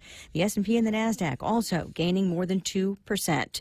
The search for a 13-year-old girl missing for 3 weeks in North Carolina is over. The state medical examiner official said preliminary tests indicates the body that they found is Hanya's. Lumberton Police Chief Michael McNeil says the body was found in water yesterday about 10 miles from the mobile home park where she was kidnapped when she went outside before school to start a relative's car. No word yet on how she died and no suspects. A grim search continues in northern Indiana where 6 people were killed in a house fire early today, including 4 children. Personnel from various fire departments are still on scene doing the painstaking work of having to comb through debris. State Police Sergeant Tony Slocum says 4 bodies have been recovered so far. 2 other adults are hospitalized. The cause remains under investigation, and officials say they're not ruling anything out. This is Fox News. Docomo Pacific is making the Better Together bundle even better. 2 great services plus more. Get unlimited local calls, SMS, and 20 gigs of data, plus unlimited home internet for $109 a month. Sign up today and get free installation and choose between a free Galaxy S8, S8 Plus, or $100 off select devices. Mobile plus online from Docomo Pacific. Better together. Some conditions apply. See store for details. Welcome to the annual holiday swap. Harold, you first. Oh, it's a Subway card. Wow. Nice. Sharon? I'm going to take the Subway card. Oh, Harold, now you can choose a new gift. I think I'll just take that Subway card right back. I don't think you can do that, Harold. Stuff it, Glenn. This is between me and Sharon. A Subway card is the gotta-have-it gift. With cards from $5 up to any amount, you'll give a gift and get a gift, too. Get a free 40-ounce fountain drink with a $20 load, or get a free regular 6-inch sub with a $30 load on any Subway card. Subway, make it what you want at participating restaurants. After a closed-door briefing from the U.S. Defense Chief and Secretary of State on Saudi Arabia and related issues, Republican Senator Lindsey Graham is among the lawmakers upset the CIA chief wasn't there to talk about the ongoing suspicion that the Saudi crown prince was involved in the killing of a Saudi journalist. I understand the strategic relationship between us and Saudi Arabia, but I'm not going to blow past this. Graham says he will not vote on any key issues until senators get a CIA briefing. The CIA releasing a statement that the agency has already briefed key members of key committees about the classified intelligence discussed today, and that the notion that anyone told the director not to attend today's briefing is false. Meantime, the lame duck session of Congress still has to deal with government funding that runs out a week from Friday. President Trump suggesting he's willing to endure a partial government shutdown if he doesn't get all the funding he wants for a border wall. Apparently, you don't have to send a lot of tweets to have a lot of influence. Despite tweeting only 13 times in 2018, social media analysis company Brandwatch has named Taylor Swift the most influential person of the year. Brandwatch reps say scores are based on several metrics, including how much engagement each account creates. Fellow pop star Katy Perry, second on the list of most influential women, followed by Kim Kardashian West, singer Demi Lovato, and TV host Ellen DeGeneres. Singer Liam Payne Payne tops the list of most influential men, followed by President Trump, Justin Bieber, former President Obama, and soccer champ Cristiano Ronaldo. Swift, the overall winner, with an influencer score of 98 points. Fox's Kristen Goodwin. Sin City living up to its name in a new ranking of the most sinful cities in the U.S. based on a wide range of criteria from website Wallet Hub. L.A. was number 2. The least sinful city on that list, South Burlington, Vermont. This is Fox News. KFC has finally answered the world's most important question. What came first, the chicken or the egg? And the answer is both. Introducing KFC's KFC AM, their new Southern and local-inspired breakfast. AM-loaded platter with chicken fried rice, waffles, and Colonel's chicken congee. KFC also has your all-time favorites, AM chicken and egg wraps, Southern biscuit and sausage sandwich, and hash browns. So for finger-licking good mornings, AM will never be the same at KFC. KFC, it's finger-licking good. Hafa Day, Tritons. This is Tito Castro, proud alumnus of the University of Guam, class of 2015, and president of the UOG Alumni Association. As a working Triton and first-generation college student, I know the value of a university education and call upon my fellow alumni, parents, and friends to make that education affordable and accessible to all during this year's G is Forgiving campaign. To make a tax-deductible donation, log on to supportuog.org by December 31st or call 735-2957 for more information. Viva UOG! The season of giving is here, and the stations of Choice Broadcasting want to give back. 93.3 The Point, Boss 104, Star 101, and Lux Guam present Charity of Choice. Each of our radio personalities have chosen a Guam charity that they would like to benefit. And I chose Habitat for Humanity. Tune in daily to see how you can help. Charity of Choice 2018 is brought to you by Choice Broadcasting Company, Lux Guam, American Water Tech, and the station that gives from the heart, 93.3 The Point. Family Finance, serving the people of Guam since 1959. Now you can start planning for the holidays by getting a personal Christmas loan from $1,000 up to $3,500. Family Finance has 3 convenient locations to serve you. Give them a call in Dededo, 633-4473, Hagana, 475-4545, and the Upper Tumon location on the 2nd floor of the Pacific Building at 647-5626. Get your Christmas loans today from Family Finance. Taste the sizzle at Chili's with our new fajita flavors. Our signature fajitas are served with sliced bell peppers, caramelized onions, topped with chipotle garlic butter, and chopped cilantro.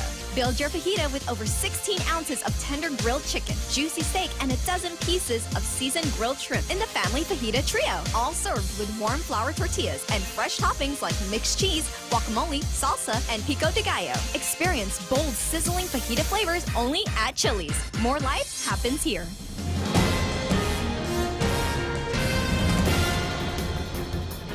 Half a day and good morning, Guam. News time here at The Point is 8 minutes past 8 a.m. this Thursday morning. I'm Kevin Kerrigan. Here's a look now at some of the top stories from the Guam Daily Post.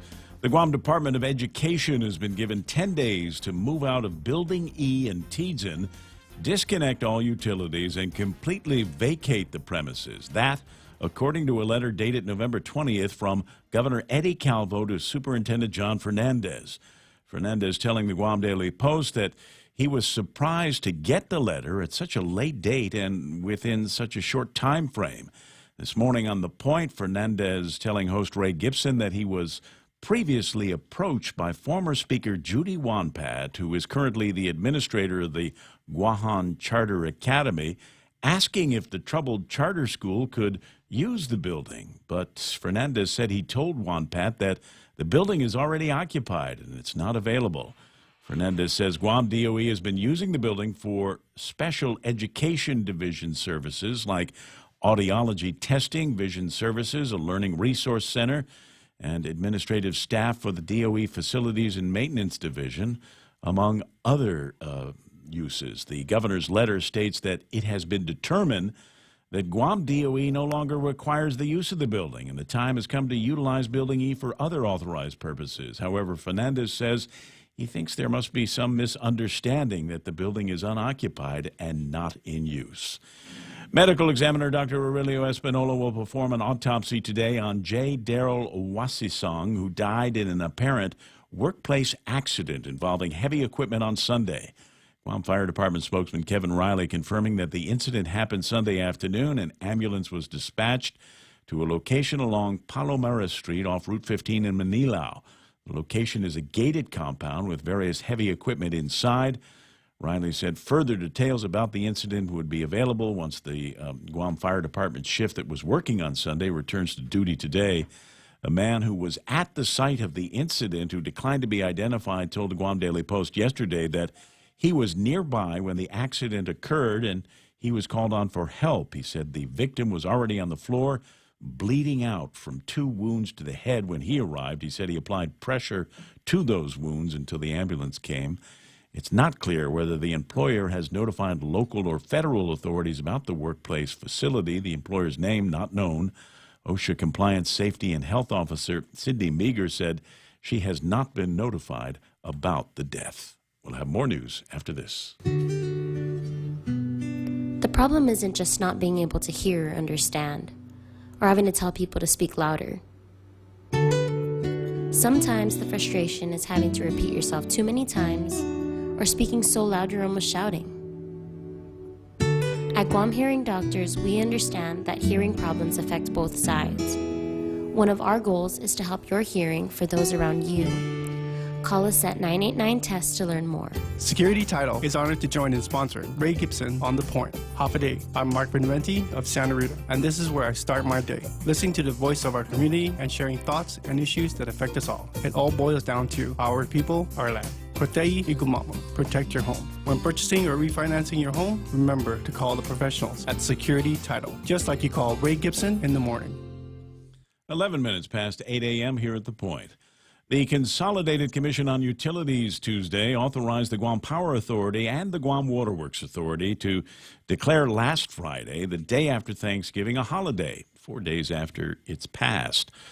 The retroactive authorization came during Tuesday's CCU meeting, despite a letter from attorney and former Senator Bob Klitsky, who petitioned the CCU to prohibit payment to employees for the Black Friday holiday. Klitsky arguing there was no legal basis for the commission to declare last Friday a holiday. He called it a classic open government law violation because the decision was made last week by a so-called poll vote taken at a work session. The holiday issue was not even on the agenda. No public notice was given that it would be discussed at that meeting last week. CCU Commissioner Simon Sanchez, however, said that the commission's legal counsel has looked at the matter over many years and has advised in the past that decisions made by poll votes are allowed. Amidst boardroom bickering in Manila over the financial drain of supporting GRMC in Guam, the island's private hospital has once again proved its value to the island community by performing 9 open-heart surgeries this month. In a release yesterday, GRMC said cardiothoracic surgeon Dr. Noel Concepcion returned to GRMC with his team to perform the surgeries at the hospital. The surgeries took place between November 13th and 19th. The hospital said these latest operations raised the total number of open-heart surgeries that Dr. Concepcion has performed at GRMC to 17 since the hospital opened in July 2015.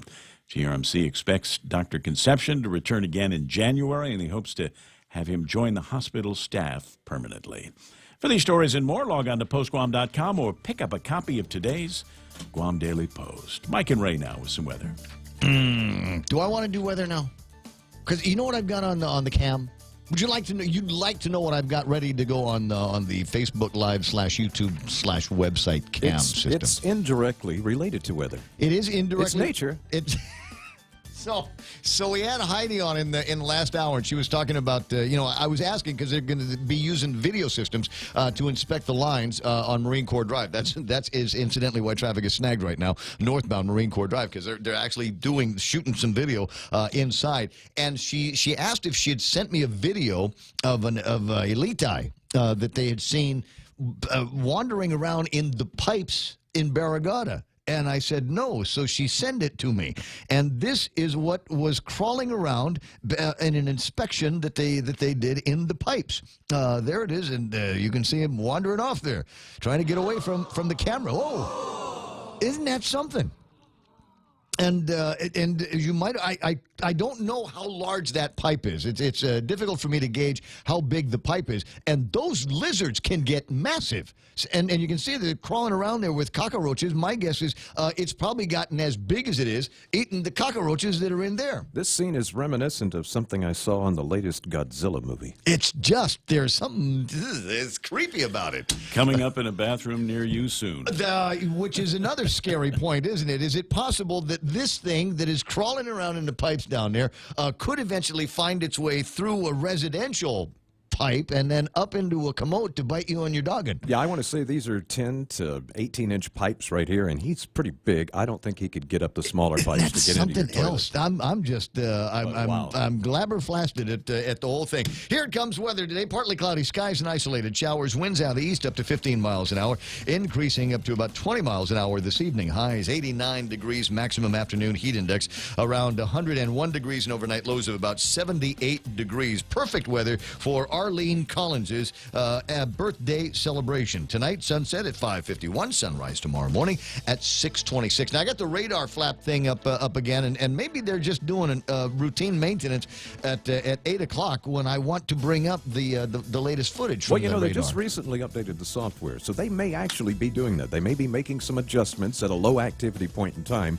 which this would qualify because as you look at the radar when we do get to see it, not much out there to look at. And what is there is moving away. Things are going to start drying out a little bit for us, but that means there will be fewer clouds, and that warm sunshine gets to beam down on us. Just enough moisture in there to make it really uncomfortable. So we'll have some pretty high heat indices over the next couple of days. Just enough to make it really uncomfortable. See, you got that going for you. How about that? Isn't that good news? Lucky we live Guam. Yeah, I guess so. Well, no place else I'd rather be. 8:16 in the morning, and that's news and weather together. Coming up, Blake Watson, you and I will pretend to talk about sports. Good news, Guam. Now you can design a phone plan that suits your needs by switching to GTA's handset payment option. With HPO, you can take home a new smartphone today and pay it down over 12, 18, or 24 months. You decide. And since there's no contract, you can upgrade phones at any time. So stop waiting. Join the thousands already taking advantage of the most flexible phone plan on Guam. Limited time offer. Terms and conditions apply.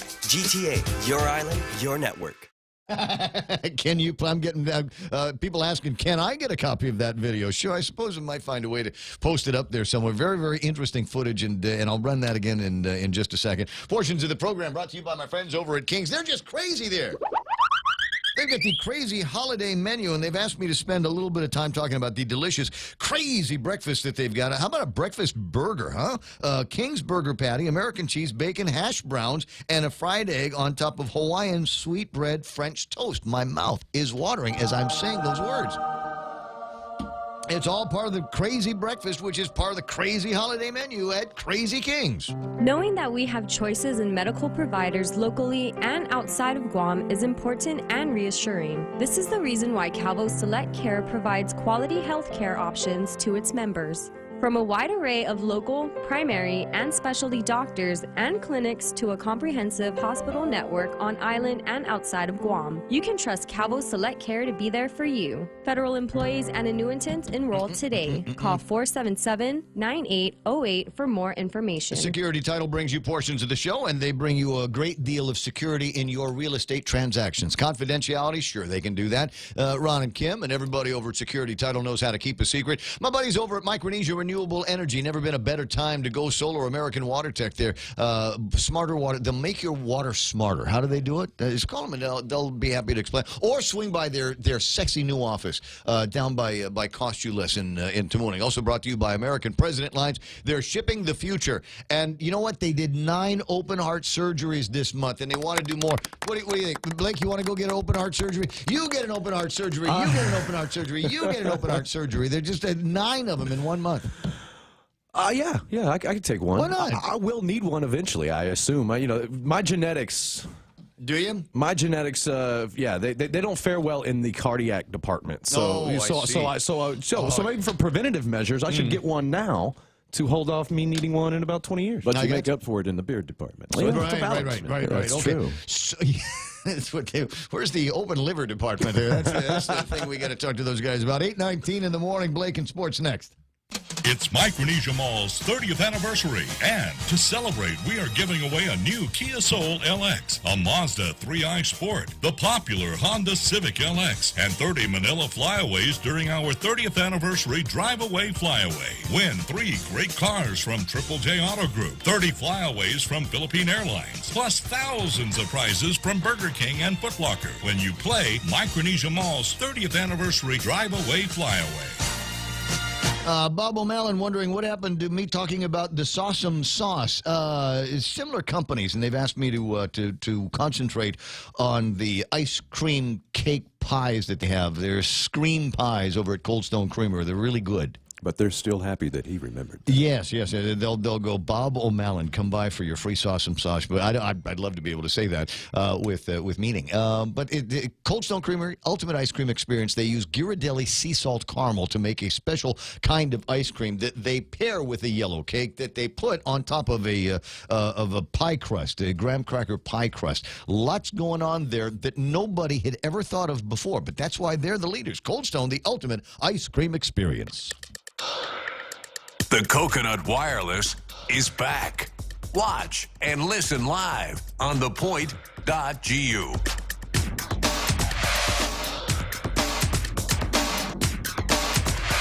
Just a quick look at the traffic gizmo here this morning. I'm looking at Route 8, headed towards 8, 10, and 16. For some reason, it's moving slower than normal, even after drive time has already passed. And the line of traffic from around the Ordad area through Agana Heights clears up when you get to Sinahanya, but you might see a little bit of traffic as you go into the downtown Hagatna area.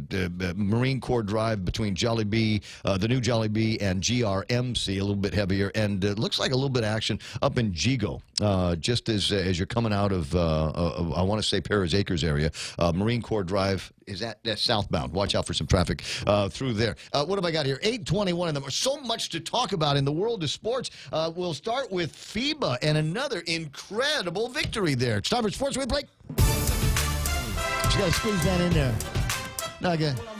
Man, I know I was typing to a source, but was I so engulfed in it, enthralled, that I didn't even hear the intro? But it's because you didn't play it. No, I didn't do it. You didn't do the call for it. Because I got so much going on in my head here. I want to play us, but I also want to again get that video of the monitor lizard, the Elite crawling through. You can see it now on your Facebook Live.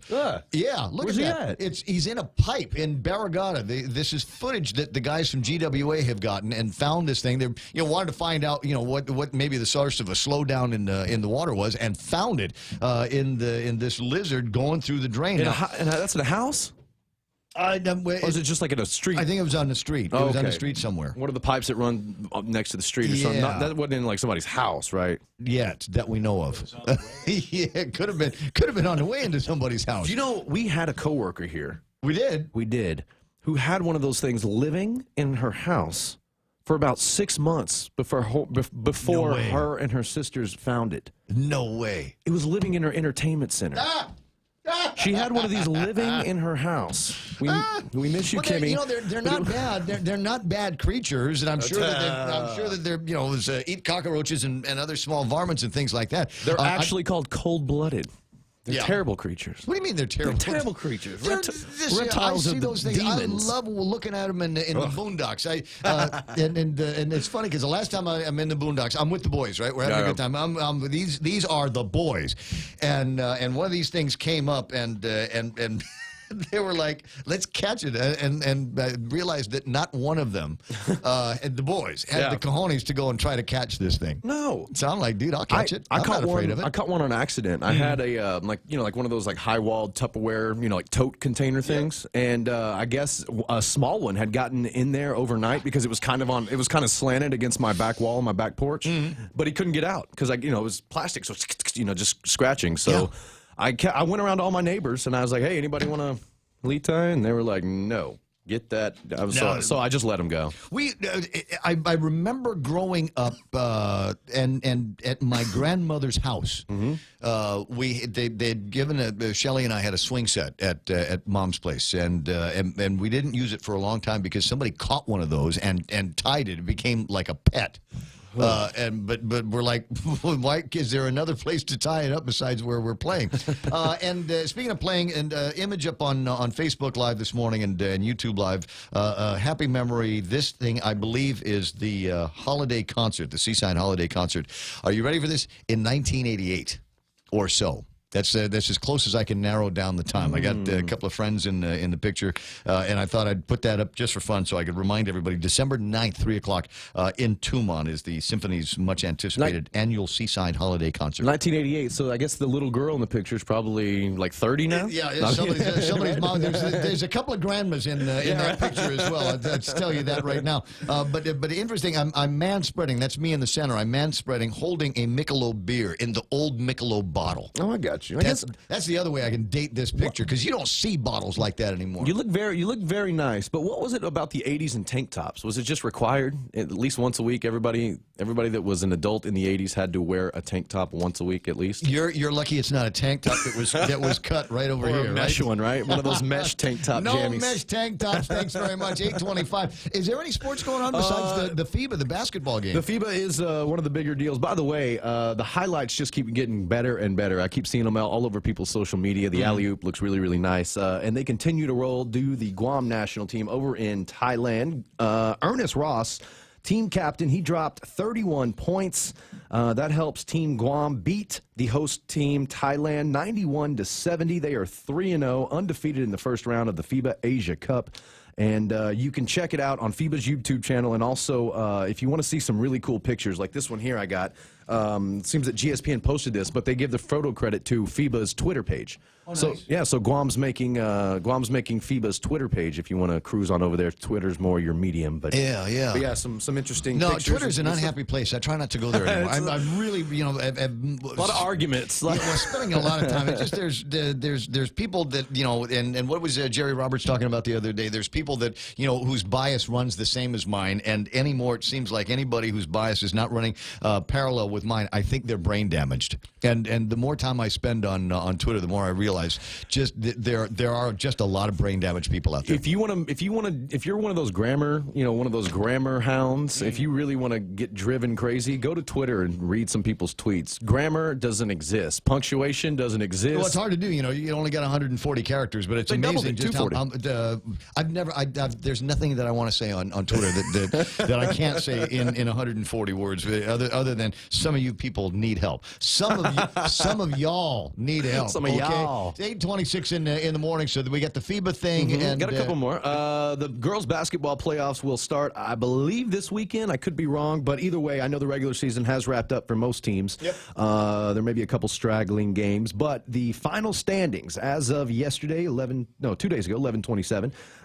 St. Paul, they turned in an undefeated season, only team to do so. They are the top of their Taga division. Rounding that out is Ukudu in second place, 12-3, and Simon Sanchez in third place at 7-8. Academy over in the Gadao division, they are on top there, 11-3. Guam High sitting at 10-4, and George Washington at 9-5. Those are your top 6 teams. 8:27 in the morning, and I'm going to put the camera on Michael Knight because he's now bundled up in the studio. I'm worried about him. I really am. I got the funky cold Medina. So you go home like at 10:01? No, actually, I've got to go back to the doctor. This is starting to get worse. It's creeping up in your throat. You know how when you start to feel bad, so you have waves where you'll feel bad, then you feel a little better. Yeah. But what happens is those waves of feeling bad get longer.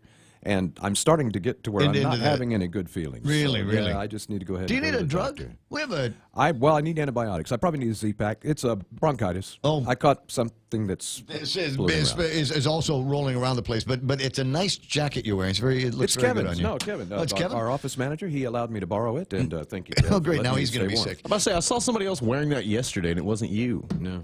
Well, at least I asked him this time. That's an inside joke. Yeah. So it doesn't look like there's anything other major that we need to talk about. But tomorrow, and that's why I want you to bundle up, go get rest, go see a doctor, do whatever it takes. We got picks. Yeah, we got to do the picks tomorrow. Tomorrow, so it's I a want good you game. to get all prepped for that. I did see this. I just want to pass it on to you gentlemen, all three of you, because I know this is probably, this guy was probably more influential or maybe crossed y'all's radar more than mine. But on this day in 2001, at age 58, George Harrison checked out.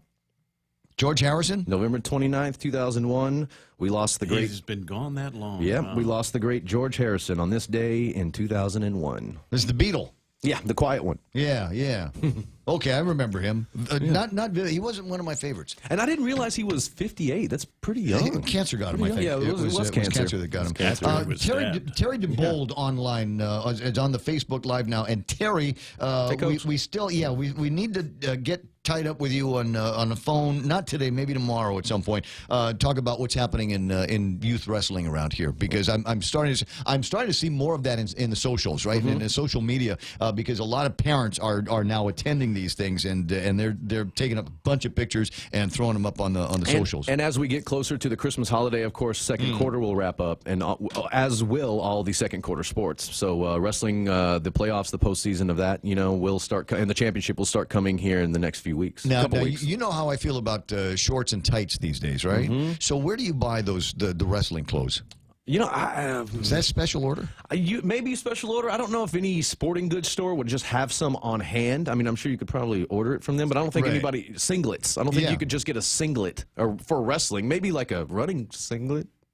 At Terry, Run Guam? I don't know. Terry, you mean you're online, just type in the answer to the question. Where do if I wanted to get a wrestling outfit on Guam, where would I get one? We need a box of singlets, Coach. Somebody just type in Tropic Wear, Ray. They have everything. You could always go take it off a wrestler, big boy. Yeah. Don't think so. And then, because it's a onesie, basically, right? Yeah. It's a onesie. Just how much of a pain in the rump is it to when you have to use the bathroom? You got to get completely naked with that, right? Speaking of, I didn't click on the link, but I did see this. Jason Momoa recounts harrowing story of having to relieve himself while wearing the Aquaman suit. Can you imagine having to go when you're wearing that suit? Just go home for the day. That's what I'm saying. It's 8:30. It's like a Christmas Story, right? When she bundles the little brother all up, and then he has to go to the bathroom as soon as he all. All right. Listen, bottom of the hour, and that's all the time that we have to even think about pretending to talk about sports here. Brad Hewitt says A6 online. No, but what if I wanted it today? No. I want to Side on hand, in hand, singlet in hand out of the store. Run on Marine Corps Drive with my wrestling singlet. Let me check Mark / Ben Franklin / whatever else they have in that building. They have got everything there. They may have it. You just want one because it'll be tighter than your tight shorts. Yes. What color?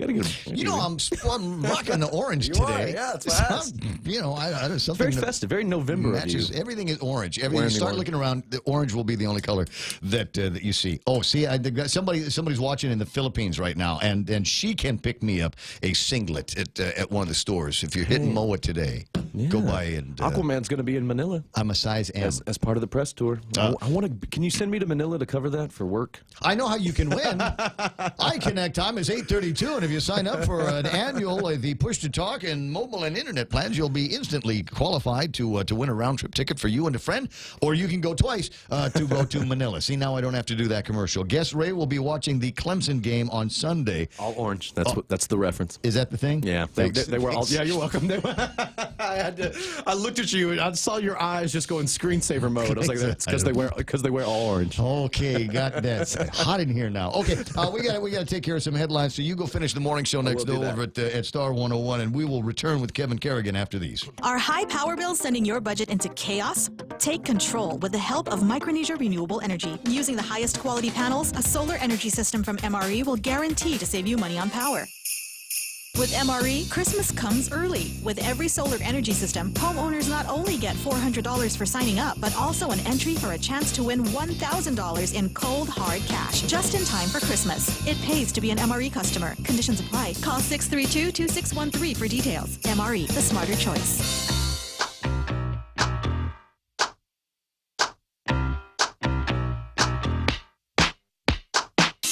What did they call it at the CCU? A poll?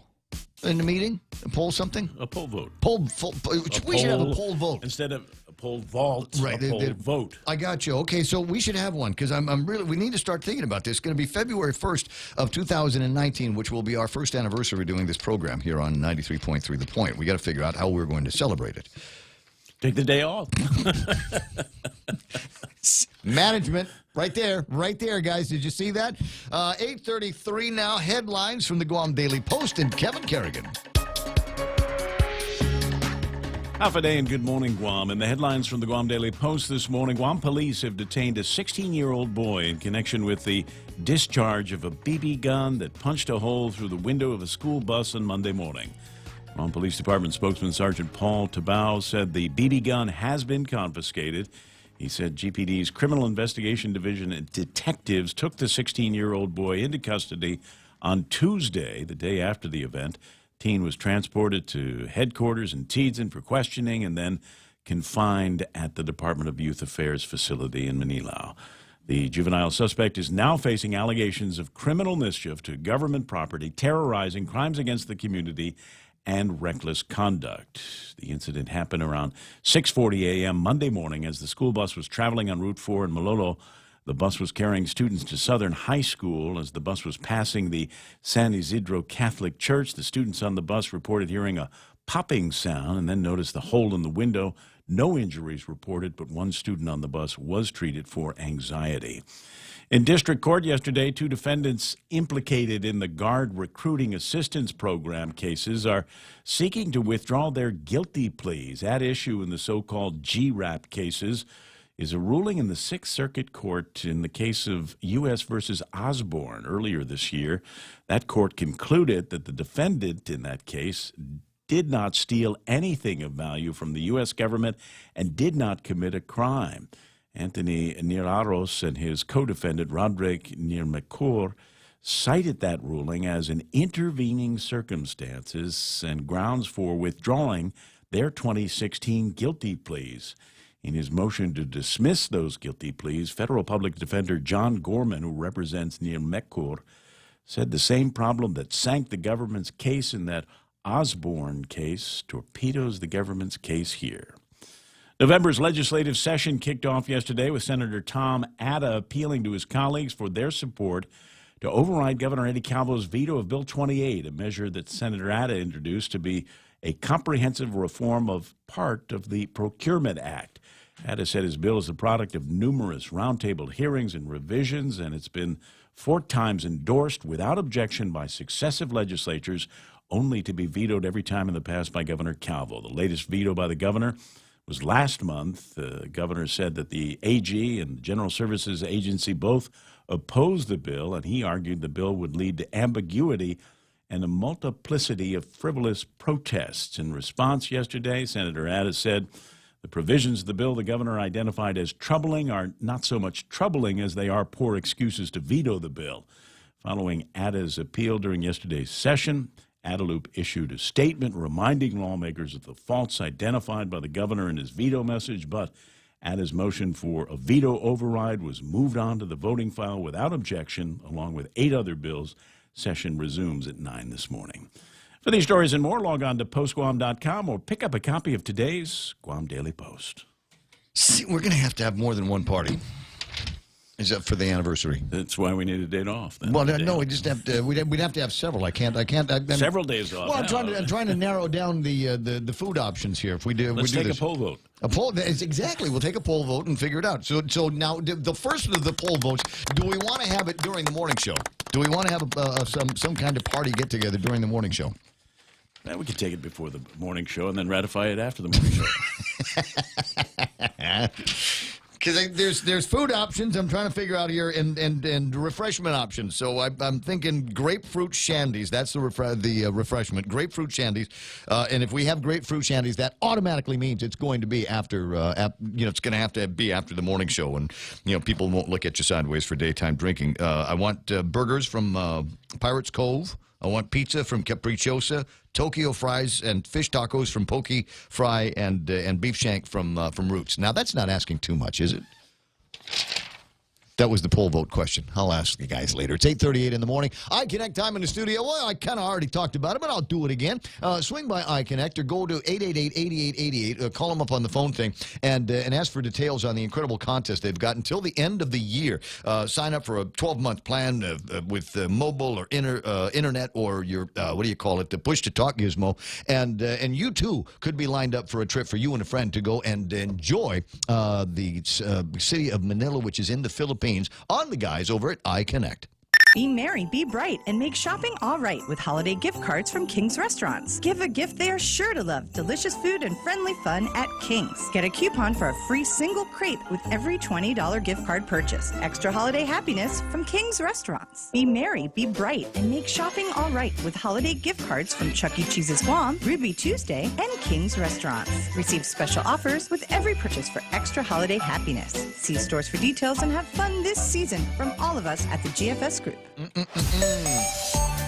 There's the traffic noise, and there is traffic. Marine Corps Drive, Upper Tumon area is loaded up. Normally, it starts to clear off towards the St. John's area, but it looks like the opposite is happening. It is actually a little bit busier in front of there. It should be like that until you get just past there. Now, going in the opposite direction, northbound Marine Corps Drive, you might also find a couple of slow spots. It might be one in the downtown area, East Agania, around the Thai restaurant, because they've got some GWA activities taking place during the day.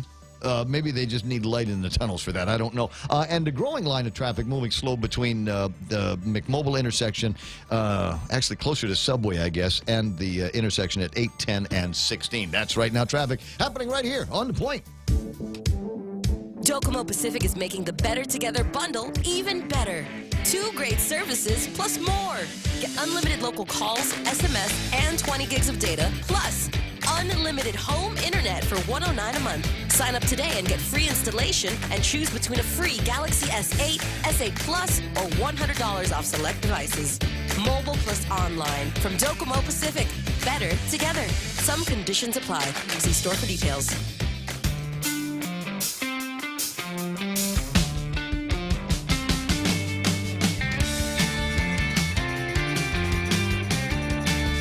From 9 o'clock in the morning, it is the Ray Gibson Show here and on 93.3 The Point. Welcome to it. Excuse the mess. Bunch of folks online, Facebook Live watching the program, including Ken Leon Guerrero. I see you there, buddy. And Chirag Bajwani from over at PNC, Chris Watson, and Big Sister Shelley. And what are we talking about here? Ismail, somebody talking about wanting to come by the house and barbecue. And if you're thinking about coming by the house for a barbecue for whatever reason, just note, I do not have a working barbecue grill at this time, or a working cooler filled with beer at this time, or one of those little outdoor shelters like they sell over at Home Depot. I don't have a working version of those at this time, so you'll need to bring one with you if you're going to want to head off in that direction. In the studio with me is one of my favorite voices of the judiciary, is Judge Alberto Lamarena. Good morning. How you doing? Good morning, Ray. Thank you for inviting me again to your program. I love having you in here. I learn something every time I'm with you, and the thing that I want to learn these days: why are so many thugs getting let out by the courts? What do you mean by thugs? Drug dealers and guys. It seems like everybody's making some kind of deal. I was reading up on Anita Sokola yesterday, Her Honor referring to some guy as being very lucky to have gotten a deal that keeps him out of jail on what I consider to be some fairly serious charges. Well, I'm not familiar with that case in particular, but usually the prosecutors are the ones that propose the plea agreements to defendants. And depending upon what the facts and circumstances are, which the court in most time is not aware until they get the plea agreement. And usually the prosecutors will cater the plea according to what the facts are that they investigated, or what deals they made as far as cooperation against other defendants. Somebody's phone is making a lot of noise. Is it yours? I think it's yours. What an incredible ringtone you have there, Your Honor. Sorry. That's okay. That's all right. It's live radio. It's fun to do it like that.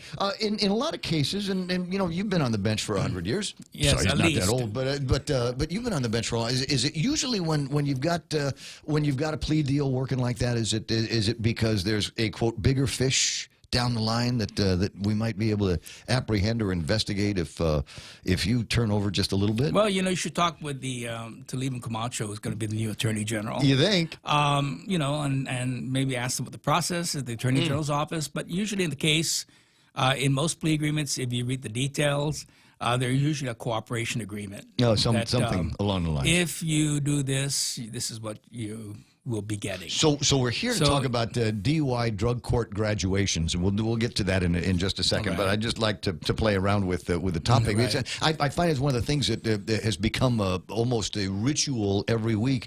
We'll hear a story of the home invasion over the weekend. Right, guy breaks into a house, 16-year-old girl, fearful of her life. Fortunately, was able to hide and call the police. When the cops showed up, she escaped and was able to run into the arms of the police officers. And they went and arrested the guy. And lo and behold, he's out, you know, on pending trial on all kinds of other charges. He's been arrested, you know, a bunch of times before. How come there's we're not holding on to guys that I think need to hold on to longer? Oh, God, that's hard to tell.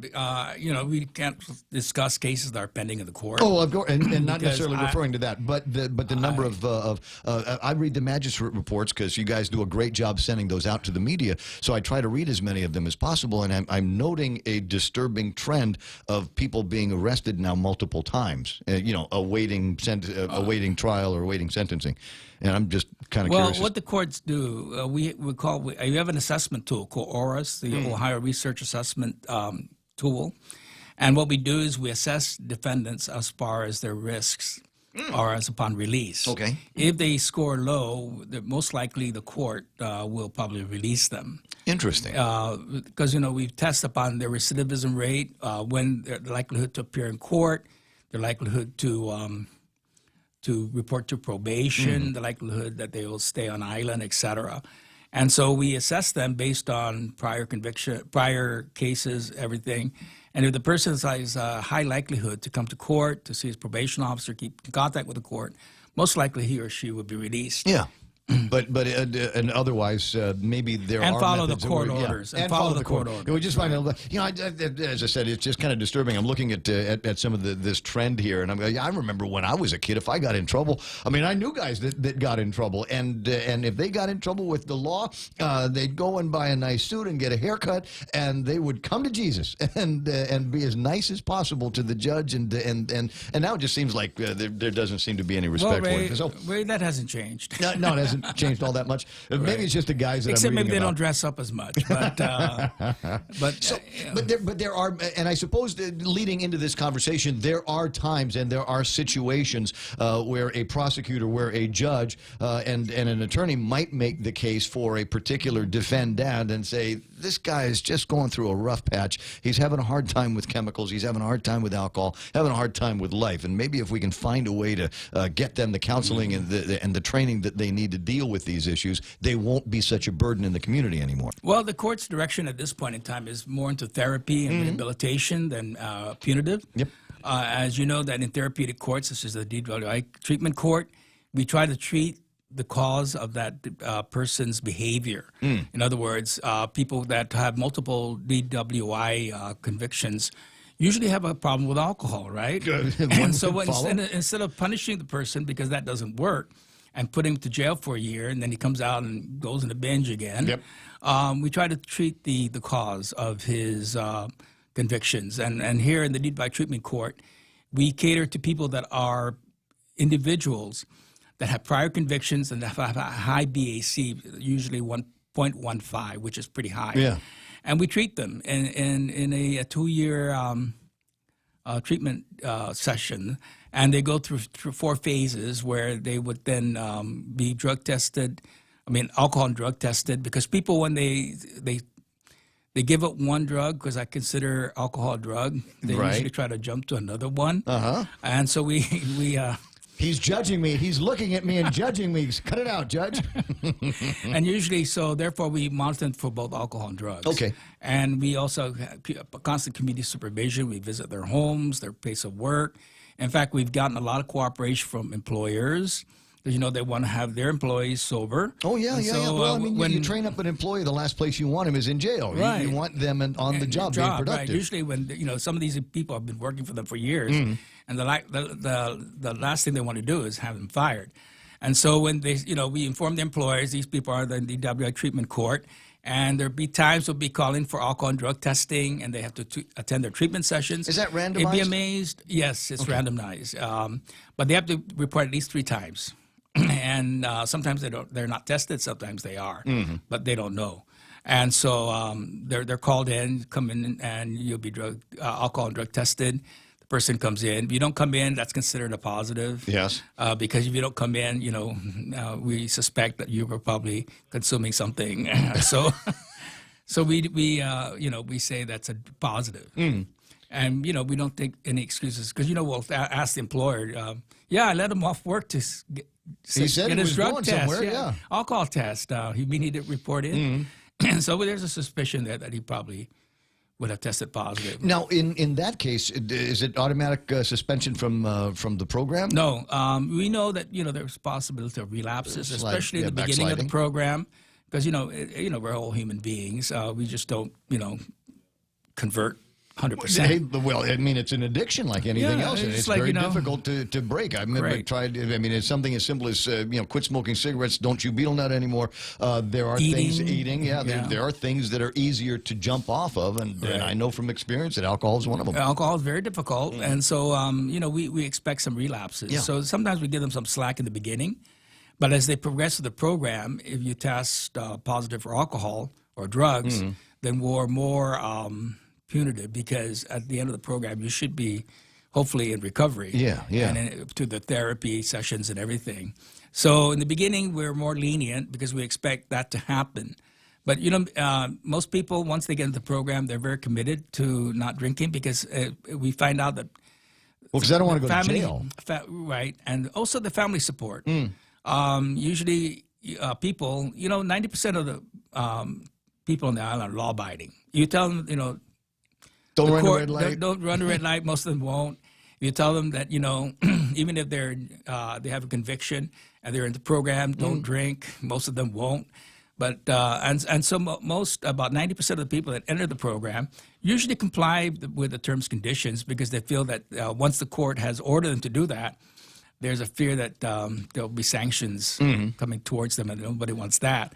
And usually the families are aware of that because we inform the families. The wives, relatives, friends. Well, and of course the employers. You're working right. with the employers. It's it keeps popping up in conversations that I've had over the last couple of days. It's kind of a wraparound program. So you've got the individual. We've identified this individual as having that kind of dependency, and it's as I said, come to Jesus time, and everybody needs to help this guy come forward or girl come forward, deal with the cause of this addiction, and then try to get themselves into recovery. And it takes a group effort to encourage that 2 person. years to do this? Well, usually a year and a half. The program is catered for, because, those people that are good, that comply with all the steps, they can complete it in a year and a half. But most people, it'll take them 2 years because people relapse or they have a difficult time coping with the stress of addiction and with coping with recovery.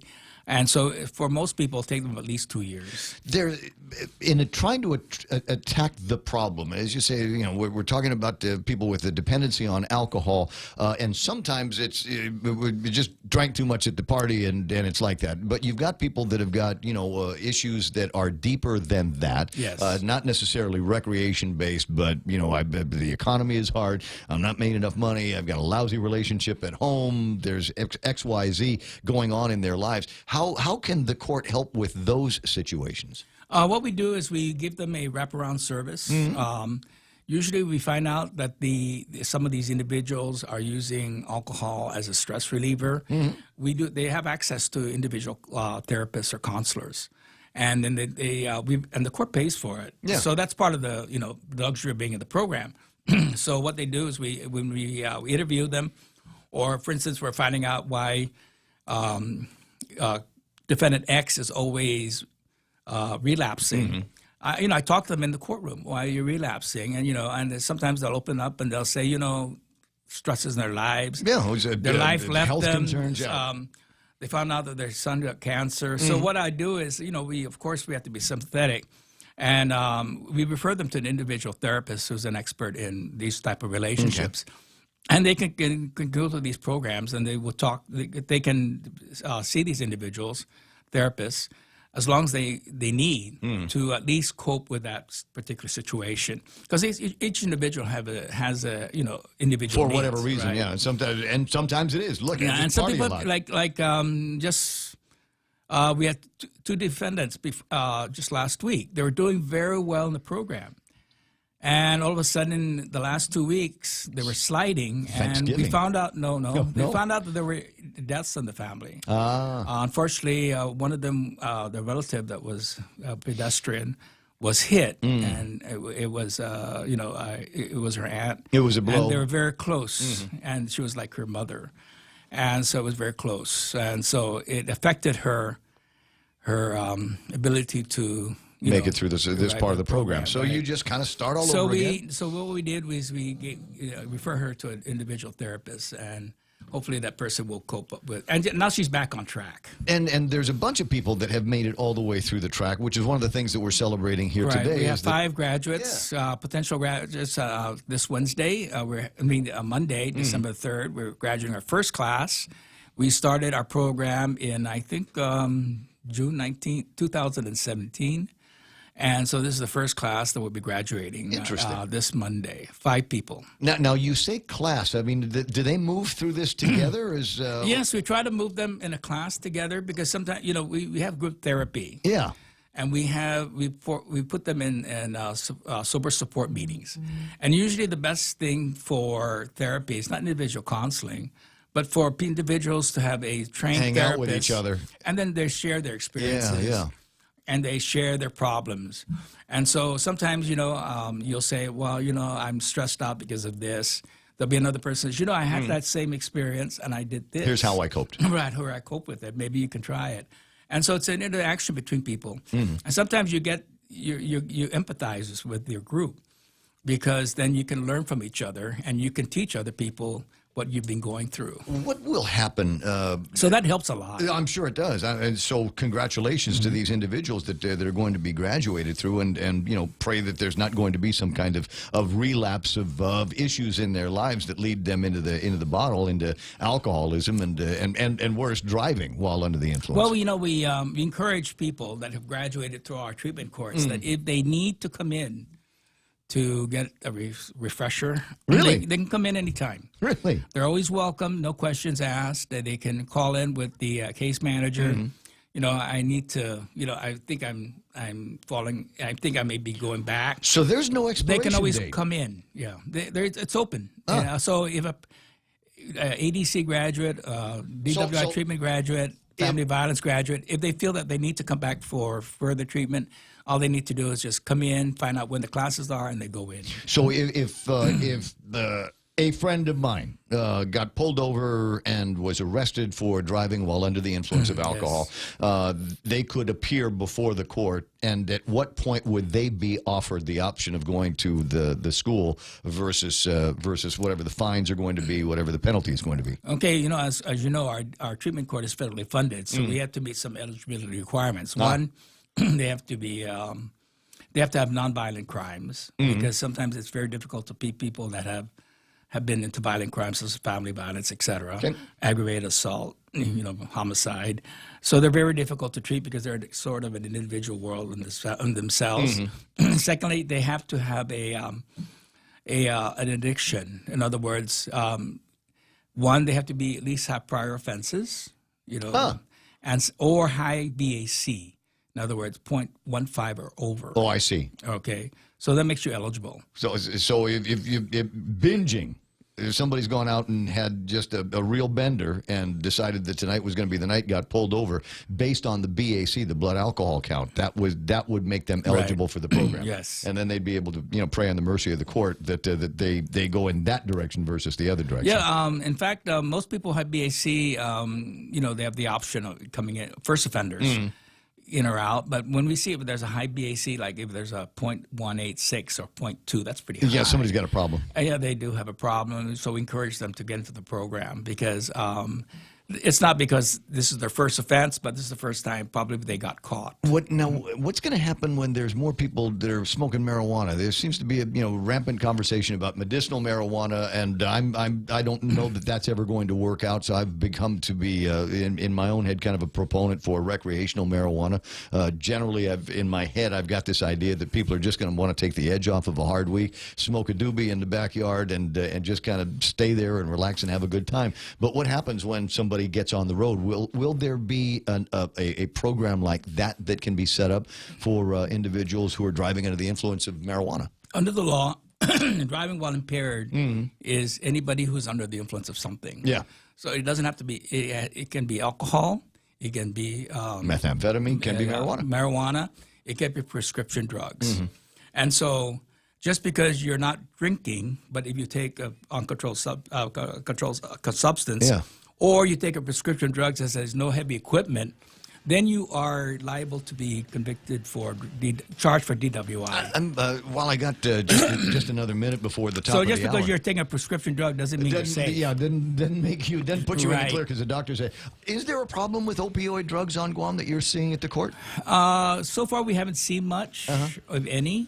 But the problem still is alcohol and methamphetamine. That's our problem. And although you've been hearing things about cocaine, we haven't had any charges. I mean, too many charges on cocaine use. Well, and some say it's just a matter of time, but I don't know. I think those were just some lucky guys that managed to find a couple of lucky packages. Yeah, I think so outside. too. Probably just floated during the currents. Don't hear about that too much. That's one of the throwbacks to the 1980s. Hey, it's always good having you in the studio. And Okay, nice congratulations on the DUI court and Thank you. And the graduations next Monday. Okay, Be looking and up. I'll convey that to the graduates that you know. I'm happy, and makes the street safer, makes all of us safer. 9 o'clock in the morning, we're KUSG Hagutnya. After a closed-door briefing on Saudi Arabia's involvement in the killing of journalist Jamal Khashoggi, the Senate moves closer to ending U.S. support for the Saudi-backed war in Yemen. Fox's Jared Halpern live on Capitol Hill. The Senate has signaled a bipartisan desire for debating and voting on a resolution that would end the U.S. role in Yemen's civil war, a procedural step passed the Senate with 63 votes, including support from more than a dozen Republicans. I'm voting on our ability to have a debate as it relates to our relationship with Saudi Arabia. A Foreign Relations Committee Chairman, Republican Bob Corker, had opposed previous votes on this resolution. The vote came hours after Secretary of State Mike Pompeo told senators the resolution is ill-timed. Several senators say the secretary's briefing was insufficient. Lisa. Thanks, Jared. Shoring up support, Nancy Pelosi has been nominated to serve as Speaker of the House when the new Congress convenes next year. She vows to work with younger members who had wanted new leadership. I'm talking about scores of members of Congress who just gave me a vote, are giving me a vote of confidence. That is where our focus is. Are there dissenters? Yes, but I expect to have a powerful vote as we go forward. No one challenged Pelosi, but 35 Democrats either voted no or left ballots blank. She'll need to cut that number in half to get the 218 votes she'll need to become Speaker in January. On Wall Street, stocks surging. The Dow up 617. The NASDAQ gained 208. The S&P rose 61. The reason why one man, Jay Powell, the Federal Reserve Chairman, sounding an optimistic note in his speech today at the Economic Club, saying that rates were nearing neutral. That helped all stocks, but especially housing stocks and banking stocks. Jerry Willis with the Fox Business Network on the floor of the New York Stock Exchange. This is Fox News. Bring joy to your world and your budget with a holiday loan from First Hawaiian Bank. At a low 4.99% APR, fixed for 1 year, it's a smart way to add ho-ho-ho without budget uh-oh. To apply for a holiday loan, visit any First Hawaiian Bank branch or FHB.com. For more information, call 1-877-640-2337. Additional restrictions apply. First Hawaiian Bank. It all starts with yes. Member FDIC, Equal Housing Lender. No one ever plans to be sick, especially when you're young. But sometimes things happen, and there you are with huge out-of-pocket expenses.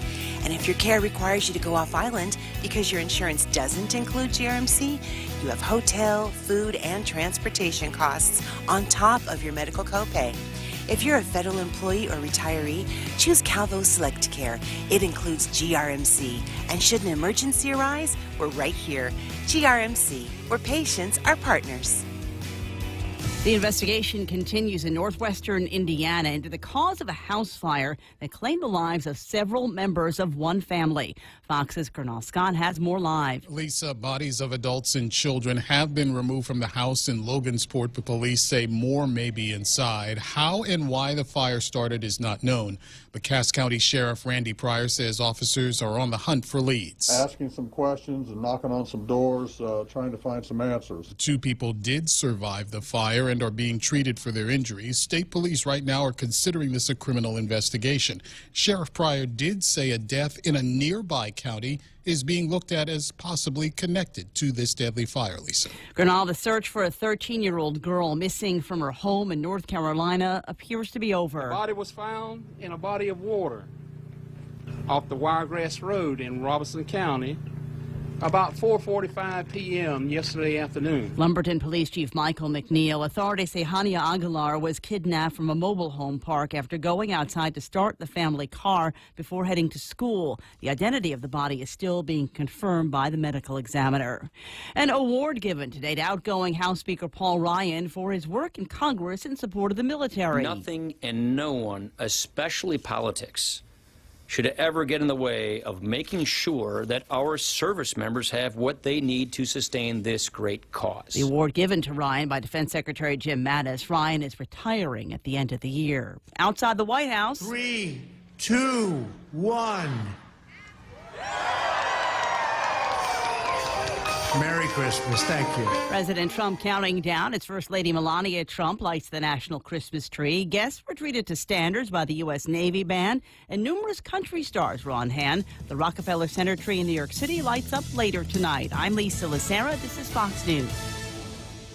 Helen Keller once said, "Blindness separates us from things, but deafness separates us from people." At Ross Hearing Aids, it's their mission to keep you connected to the moments and the people that matter most in your life. Hearing aid technology has never been better, so schedule your complimentary hearing consultation today. Call Ross Hearing Aids, 637-HEAR, 637-4327. You should hear what you're missing. I love you, Daddy. How's your hearing?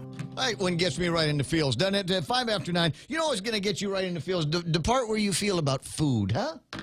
We all have a favorite meal somewhere. We all have something that it's our go-to, right? Well, you've got the crazy holiday menu at King's.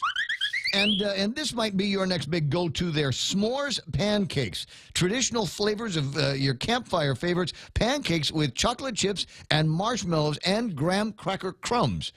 Can I put my lighter on the marshmallows? Is that doable? Try it. If they don't kick you out of the place, you ought to be all right. Crazy breakfast, part of the crazy holiday menu at King's. Family Finance, serving the people of Guam since 1959. Now you can start planning for the holidays by getting a personal Christmas loan from $1,000 up to $3,500. Family Finance has 3 convenient locations to serve you. Give them a call in Dededo, 633-4473, Hagåtña, 475-4545, and the Upper Tumon location on the 2nd floor of the Pacific Building at 647-5626. Get your Christmas loans today from Family Finance. The Ray Gibson Show is brought to you by a whole cacophony of advertisers, including American President Lines. They're shipping the future. Micronesia Renewable Energy. There's never been a better time to go solar. The guys over at American WaterTech, Smarter Water, Better Water, and the champions, hands down champs of open heart surgery on Guam, Regional Medical City. Hafa Day, I'm Rod Boss. As the new president and CEO of Docomo Pacific, I want to personally thank you for voting us Pika's best mobile, internet, and cable service provider for 3 years in a row. For friends and families serving in the armed forces, you voted us Best of the Pacific again this year. Thanks. Ask your friends and family to come over and give our mobile network a try, and we'll give them 3 months free. We have select devices up to 50% off. Sign up today. You plus Docomo Pacific. Better together. On the microphone and get ready to start talking about ice cream and cake and pie. Normally that would be three different dessert categories, and you'd have to choose. Don't you hate choosing? This sucks, doesn't it? You say you can have this, but you can't have those other two things that you're going to like very much. And most of the time they say you come back tomorrow, but not over at Cold Stone Creamery. You know, Queen sang a song about that. Did they? Which one is it? I Want It All. That's it, exactly. And I want it now. Is the thing. So you can get it all. Now, they have the ice cream pies over at Cold Stone Creameries. And the one that we've been talking about is the one that they were starting to market around Thanksgiving time with the sea salt Ghirardelli. So you've got that, yellow cake, and graham crackers, right? So it's got the components of all three, the pie, the ice cream, and the cake. Who thinks of stuff like that? Cold Stone does. Morning talk that matters. The Ray Gibson Show. Any speaker, anytime. Call now. 888-TALK. That's 888-8255.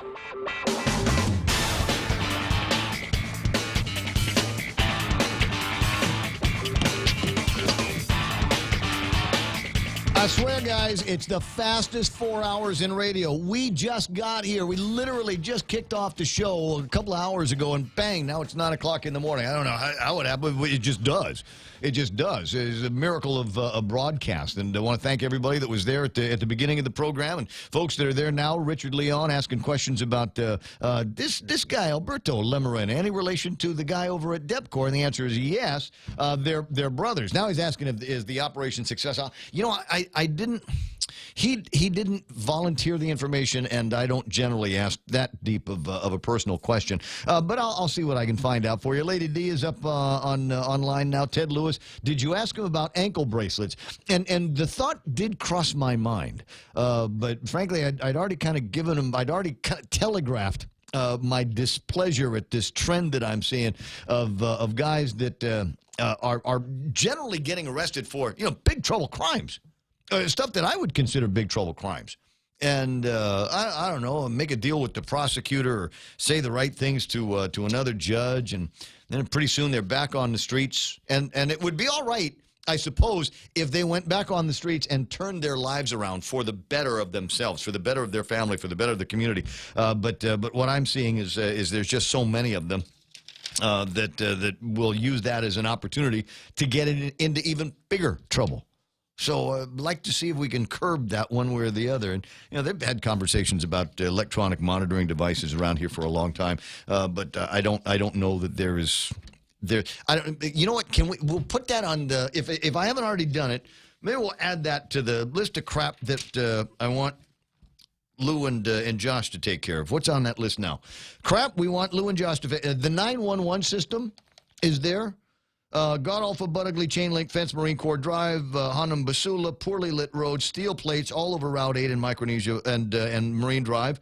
The pedestrian walkway over at across from the Chicken Joy intersection on Marine Corps Drive. You know which one I'm talking about, right? We need to get it fixed. Number one, it's not safe, and number two, it's an eyesore.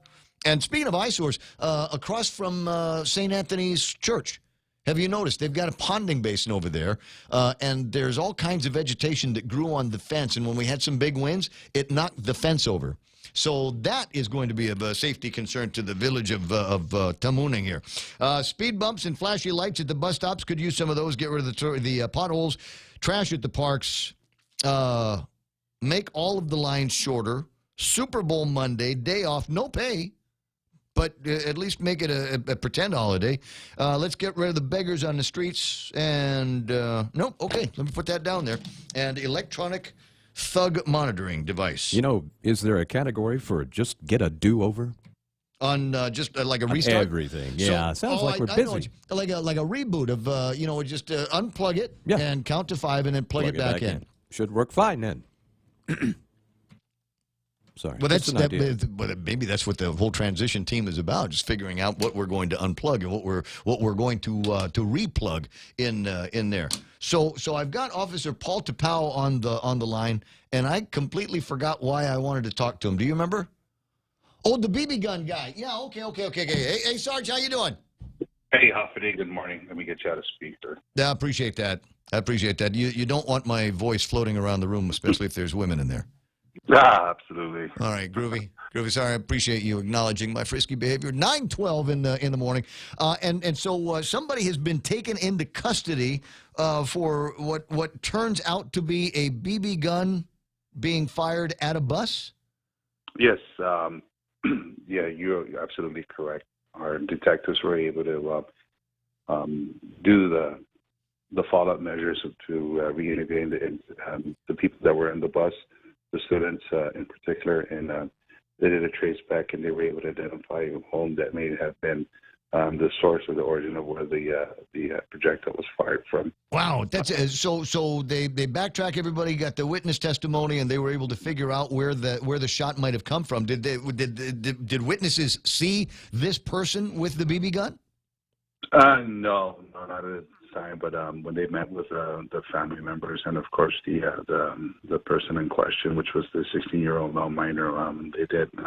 They were able to ascertain the information that was critical for this investigation. Now, being that he is a minor, we can't really divulge too much information other than the BB gun in itself was actually confiscated by our investigators, and the minor was taken into custody and confined at the Department of Youth Affairs.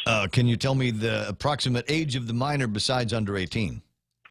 16 years of age. 16 years of age. Was not a passenger of the bus. Was not a passenger on the bus, so outside the bus, playing around with a BB gun and fired it with malicious intent at the bus, or was he just screwing around? They did charge him for reckless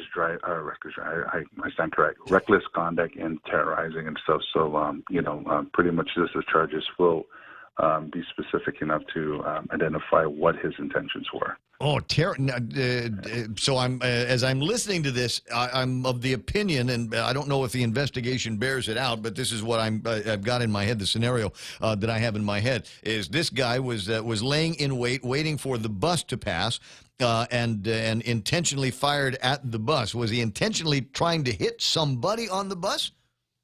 That one I can't really divulge too much of the information because of the fact that, when we deal with minors and stuff, it doesn't go to a magistrate courts and stuff. It just goes to the family courts within the judicial side, juvenile.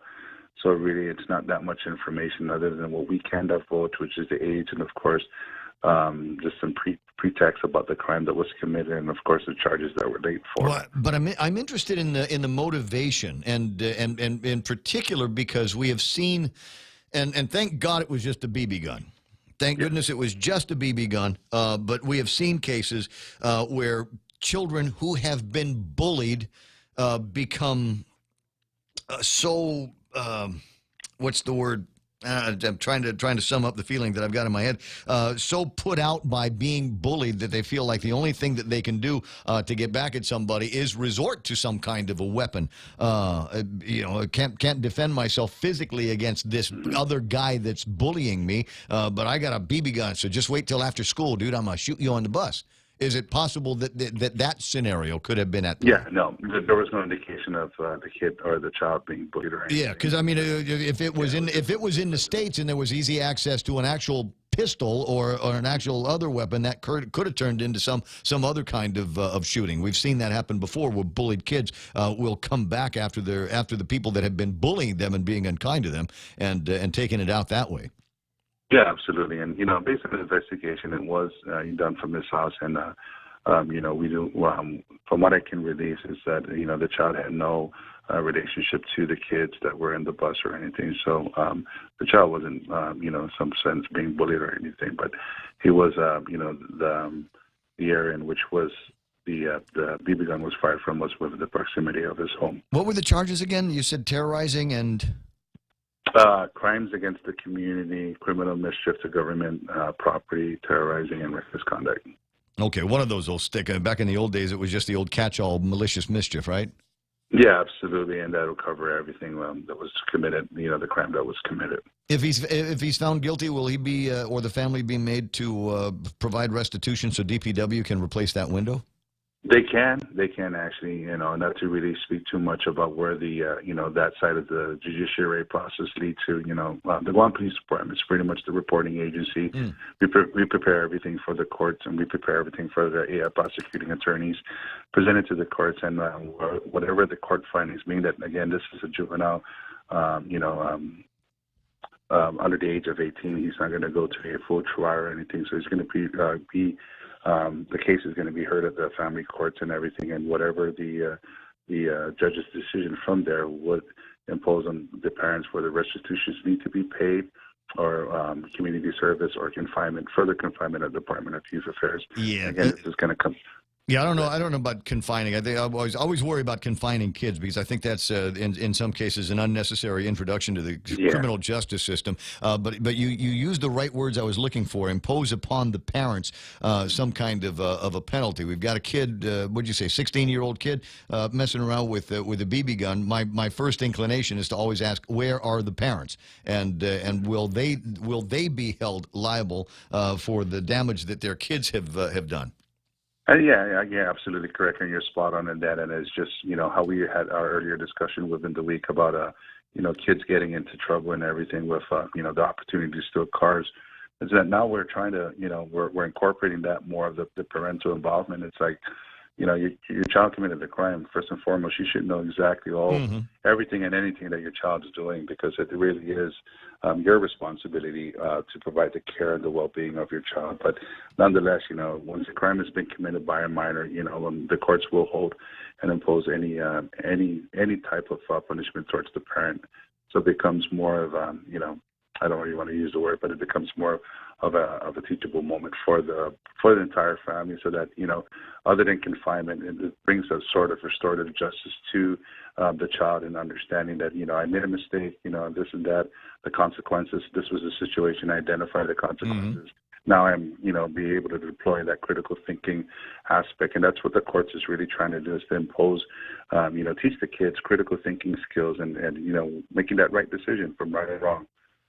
I hope that we see something like that come out of this. It's one of those stories that I'd like to know a little bit more about as it moves through the system, to see exactly what the penalties are going to apply both to the individual and his parents. I think that's a big deal for a lot of us in the community as we start to look around more and more and see what look like free range kids walking around in neighborhoods with nothing to do but look for trouble.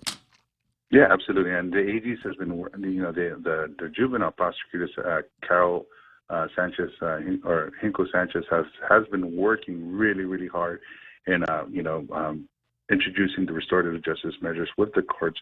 And there's that collaboration with the courts, the AGs, and of course the community about how to, again, are we really going to confine these kids? Are we really going to, impose imprisonment sentencing for these kids? Are we make them go clean the schools? Yeah, absolutely. Save the government of Guam some money around here somewhere. Go and tidy up by the side of the road. If you're big enough to get in trouble with a BB gun, then you're big enough to bend over and pick up trash. Yeah, absolutely. And, that is, community service and that's imposed by the courts. It really is, a great lesson learned from the kids that, I'm not going to do it again because, there's other consequences that could have been more severe.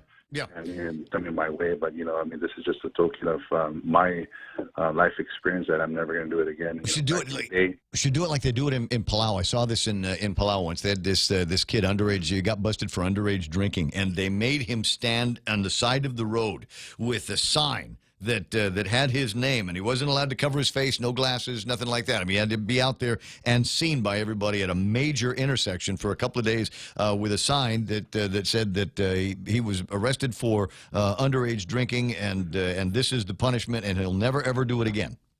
And that's because in Palau, the culture of really holding the namesake and the heirloom of the name, it doesn't just trickle to the mom and dad, it trickles to the entire family, to the patriarch and matriarch of the family. And once your namesake has been, slandered to the media or slandered to whatever acts of crime was committed, it becomes really, and that's what I grew up as. My mom used to tell me, I don't care if you get arrested, but if you ever embarrass my name... Oh, yeah. You better hope they put you in jail, because you don't want me coming after you because of that. Sarge, it's always fun talking with you. Yeah, real quick, just a reminder, we are having our DUI checkpoints this weekend, so please, as always mentioned, the holiday season, give that gift of life, and if you're out celebrating, designate a responsible sober driver, and be safe while out and about. We're entering the full swing of our holiday season. We want to make sure that our roads are safe, and we've been seeing an uptick in fatal crashes, and one way of preventing that is just being responsible drivers out there. Korean taxi. That's it. They'll get you home, and somebody will drive your car to the house with you, so you don't have to worry about going back for it tomorrow. I'm told. I've never actually availed of that service, but I'm told that it exists. Sarge, I'll talk to you pretty soon. Merry Christmas to you and the team. Thank you. Thank you, my brother. Merry Christmas. God bless. It's that 9:22 in the morning, 888-8255. That's 888-TALK. And our WhatsApp is 988-5874. That's 988-5874. And the reason why I bring up the WhatsApp deal is number one, because it's the way people are communicating anymore these days. It's great to when the phone rings and I get to talk to you about whatever the issue is. But in some cases, maybe you've boiled down your feelings to a meme, or maybe there's a video that expresses your thoughts, or maybe there's just a way that you might be able to put together your words to make somebody feel good. As evident, I've got a thing here that I'm going to play for you on the Gizmo that I got from a friend of all of ours, and if I remember, I'll play it at the start of the program tomorrow, because I just thought it was nice. Hello. Off a day and good morning, people. Get up, get up, get up, get up. Rise and shine. Stretch. What the day has in store for you is a present. So be thankful for that present, because it's not about the gift. It's about the thought. Remember, every day may not be a good day, but there's something good in every day. So make the best out of today and tomorrow and the next and the next. Most importantly for today, smile. Even if you're Dolphy, smile, because that simple smile can change someone's day. Now, let's have an awesome day. Have a good day, people. Yep. Just a nice thing to hear every once in a while, and that might be the second one of those that he sent me on the WhatsApp. If you would listen, if you ever want to do something like that, don't hold back.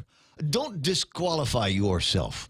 I'm sure if I had grown up here on Guam, Dolphy would be a word that would be commonly used to describe you. Dolphy, yes. No, it is exactly the word to describe you, as a matter of fact. And we're going to get you a dentist that's going to fix that one of these days. I don't know, some spackle or something, a piece of wood. Right, yeah. I thought about getting some of those fake teeth, but I don't have enough of my real teeth to put them in. You know what? Nice. Can I... So, since we're in the completely let's distract the hell out of Ray mode, a couple of years ago, I was emceeing an event in a hotel lobby, and it was one of these food and wine deals, and in particular they had a station where it was all kind of a Mediterranean appetizer, salady Greek feast thing, right? So there were all these olives. It must have had 100 different kinds of olives there.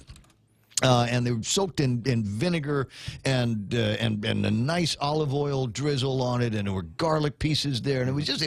And so I'm grabbing these. I popped a bunch of them in my mouth, and they were all seedless. And so I reached for one more and popped it in my mouth and bit down on it, and it had a seed in it. Yeah, that's a little painful. And I knew right away that the tooth was cracked, and this happened in November.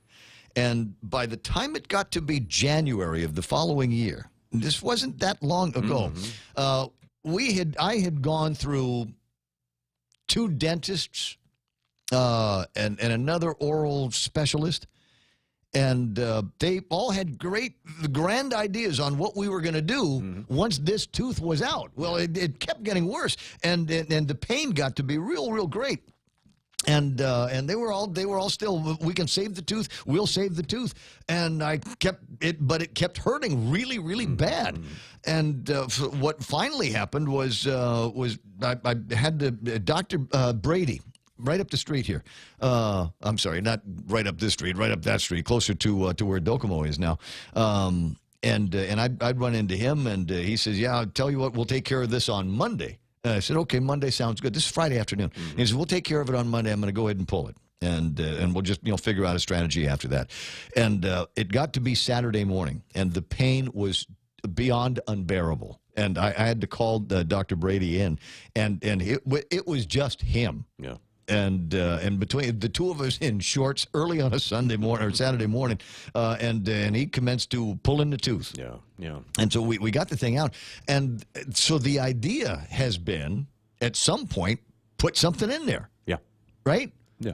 And that's more expensive than a new car. It is anymore. It's huge. And I'm going. I don't know when I'm going to be able to get around to doing something like that. You just got to do like I did and learn how to chew different. Yeah, exactly. See, I got a problem. I got a practical. There's an old place over here that I don't get to chew hard things on anymore, so I got to move it over to the other side, and eventually something there's going to crack. That kind of used to be my problem, but I've got a practical solution to my problem. What's that? I'm going to find a package of chiclets and some duct tape and. Just build me up a fake. Yeah. It'll fit on my partial. And it'll taste good. It'll be minty fresh. Now, but I know guys that have gone to the Philippines. And among other things to do in the Philippines is you go see a dentist, and for, I don't know, a third of the price of the job here, he can go ahead and drill in a new tooth. And to fill in that spot. Yeah, and the best part about it is if I go to the Philippines, I don't have to look for a place to stay. There's My wife is there, but I don't have 2 weeks to take in order to get that done. No, well, why does it have to be 2 weeks? Because they'll have to pull these out and do some work here, and then I got to redo a whole new partial for my upper and my lower. Yeah, so in 2 weeks, I could go there for 2 weeks and get the whole thing done, and probably for about... Oh, man, the whole thing could probably be about $1,500 for all. But that's everything. Yeah, that'd be so $1,500. And I would not need to see a dentist. So the guys here. that I was talking to around here wanted to do the tooth for, it's like $5,000. No, it's insane. And I thought, no, I don't want to spend it. Yeah, I'm not going to live that long. Yeah, I'm not going to live long enough to get the value out of that. Even if I live to be 100. I don't know that I'd get the value out of that. What's Bob Kelly talking about here? He says, I'm listening to you here early morning in Manila before I go to my conference, FYI. All right, got it. Thanks. I appreciate you listening online. Early morning in the Philippines, about 7:30 while they're doing that. Well, while you're in the Philippines, 3 things that I want from Philippines. Boxes of extra Joss, refrigerator magnet. Even though I didn't go there, I like the souvenirs. What else do I want from PI? Sorry, I shouldn't call it PI. I'll think about it and then get back to you.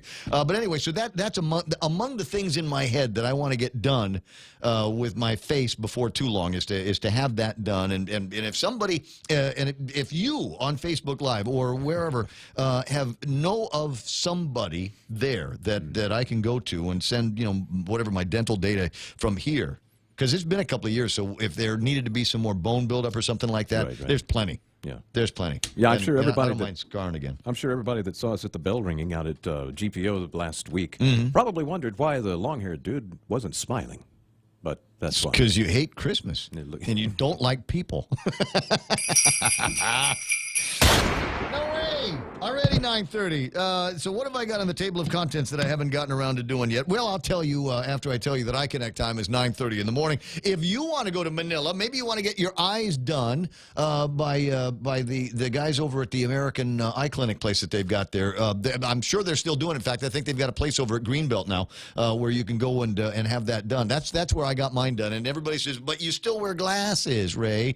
And the reason why I still wear glasses is because I was nearsighted, but I'm also farsighted. At a certain age, everybody needs reading glasses. So I got the distance things done. I'm like 20/20 to the horizon. But as far as being able to read something in front of me on my phone, on my Apple Watch, forget it. Isn't it weird how that works? I mean, I take packages now, like pudding. Yeah. I'm making pudding. I like pudding, so I know how to make it. But I decided, hey, let's look at the directions. Wait, let's how much further away do I need to... And then by the time you get it far enough to see the letters clearly, they're too small to read. Exactly. Yeah, nice. Yeah, so you need cheaters here is what you need, and you will get to a point where, like me, you will have one everywhere. There is not one room in the house that doesn't have cheaters in them. There's not. I've got 5 or 6 in the car. I've got, if you go to the transmitter site, there's a couple up there, just in case, because you never know. Remember in the movie when Captain Kirk first put on his reading glasses? Yeah. The emotion we all felt watching him do that. That's what people feel when they see me put them on. Yes. It's like, you're old, dude. Sorry it happens. I'm trying to cover it up with a beard now. Dude, there's a doc upstairs at Ben and Yan doing implants. Melissa Scheibel says, I have take care and paid $0 for 3 top-of-the-line crowns in the Philippines at Affinity Dental in BGC, which is how you describe a place, is it not, BGC? I forget where exactly it is, but I'm going to write that down. Affinity Dental, okay. Because maybe Bonifacio Global Cities, it's up by Makati. Everything is by Makati, isn't Makati, it? Pasay, that area. Yeah, it's all very close together. It just feels far apart because of the traffic. So anyway, as I was saying about getting to Manila, if you want to get there and not pay for it, then go and sign up for a 12-month plan at iConnect in mobile or internet or push to talk, and they'll sign you up for a great giveaway program that they've got. There's an instant giveaway, and then there's a weekly drawing that they do, and then at the end of all of this, they'll find out who among their new customers are going to the Philippines, them and a friend, and the Holiday Inn Express in Pasay. So try that out today at iConnect. Call them at 888-8888. Welcome to the annual holiday swap. Harold, you first. Oh, it's a Subway card. Wow. Nice. Sharon? I'm going to take the Subway card. Oh, Harold, now you can choose a new gift. I think I'll just take that Subway card right back. Okay. I don't think you can do that, Harold. Stuff it, Glenn. This is between me and Sharon. A Subway card is the gotta-have-it gift. With cards from $5 up to any amount, you'll give a gift and get a gift, too. Get a free 40-ounce fountain drink with a $20 load, or get a free regular 6-inch sub with a $30 load on any Subway card. Subway, make it what you want at participating restaurants. Bring joy to your world and your budget with a holiday loan from First Hawaiian Bank. At a low 4.99% APR, fixed for 1 year, it's a smart way to add ho-ho-ho without budget uh-oh. To apply for a holiday loan, visit any First Hawaiian Bank branch or FHB.com. For more information, call 1-877-640-2337. Additional restrictions apply. First Hawaiian Bank. It all starts with yes. Member FDIC, Equal Housing Lender. If you're watching on Facebook Live or YouTube or even the website, just an interesting piece of information that was passed along to me recently is this is the #1 most watched regular broadcast on Facebook Live originating from Guam. And I don't know what you can do with that information. I just thought it was interesting. And I'm just the guy with the name on the door. I've got Michael Knight obviously helps me, Kevin with the news, and Blake with the sports, and Jerry Roberts doing the extra point. But frankly, the truth of it is that distinction would mean nothing without you. Being on the other end of the Facebook or the YouTube or whatever it is that you're watching, even the radio. So I'm here, and I'm really, really glad you are there. Joe Rosario, Melissa Scheibel, Richard Clark, Lady D is on, Jeanette Suzuki, always nice to see you. Malou Milligan, half a day on you as well, and any number of other people that are hanging out with us this morning on Facebook Live. Ken Stewart, the food guy, and Kenny Williams. Ken Stewart, the food guy. When are we gonna talk? You know, we ought to do that. Can I just no? I'll riff on this in a second if somebody reminds me. Is this Chris Rosario on the line from the Guam Beekeepers? Wait a second. I think I hit the wrong button. Can you dial him up again? I did. I hit the wrong button. I was excited. And I hit the drop button instead of the talk to Chris button. Sorry about that. A couple of notes while we're ringing Chris back up here. I got this from my friend Nive, Leah Sialangi. There, I want to make sure I get her name right. Super Typhoon U2 relief fundraiser for the people of Tinian. It's going to be at Mosa's on Sunday. Let me say that again. Mosa's on Sunday. There's a treat. Live music from Joe Guam, Evergreen, Imani, Big Ben, and Vince. And Too Easy. Admission's $15, includes food and beer. Bring a donation and get a raffle ticket. Recommended items, they're looking for baby formula, first aid kits, roofing tool kits, car inverters. You can get a car inverter up to about 1,000 watts. That's cool. Towels, batteries, mosquito coils, and repellent, futons, and air mattresses. Again, it's going to be at Mosa's on Sunday from 4 until 9 o'clock. Is this Nive, is this going to be inside or outside? Just FYI, just back to me one way or the other if you can. Also, Jess Uggan is celebrating a birthday today. Happy birthday and good luck. First day on the job with the Guam Fire Department from Pitbull and Janae and the entire family and all of us here at the radio station. Frankly, if your relation to Janae and Kevin, your relation to all of us. Hey, good morning, Chris. Good morning. Is Chris Rosario of the Guam Beekeepers Association? Yes. I had no idea, Chris, that there was a Beekeepers Association here on Guam. Yeah, it's kind of newly formed. It's basically to see like who wants to get involved in the bee industry here on Guam. So it's just starting up, and we have like a couple of goals lined out for the association and for the rest of people who want to support beekeeping on Guam. Well, I want to support beekeeping because bees keep the flowers blooming and keep fruits on the trees, and any number of reasons. I mean, I'm over the fact that many of them stung me when I was a kid, and now want to be their friend. So, Guam Beekeepers Association. Do you have a Facebook page or some way that people can go on their computers or on their phones to learn more? Yes, we actually do have a Guam Beekeepers Association Facebook page operated by myself. I try to keep up with it, but I get a lot of messages from many people, and it's not just people from Guam, but people from Korea, or I think I've met some people in Australia who had came over and wanted to check out our bees, and they've contacted me through that page. So it's fairly okay, or it's a fairly good spot to kind of get to know more about the Guam beekeeping. So, and there's like a lot of videos too of like feral beehives and some extractions that I've done on Guam.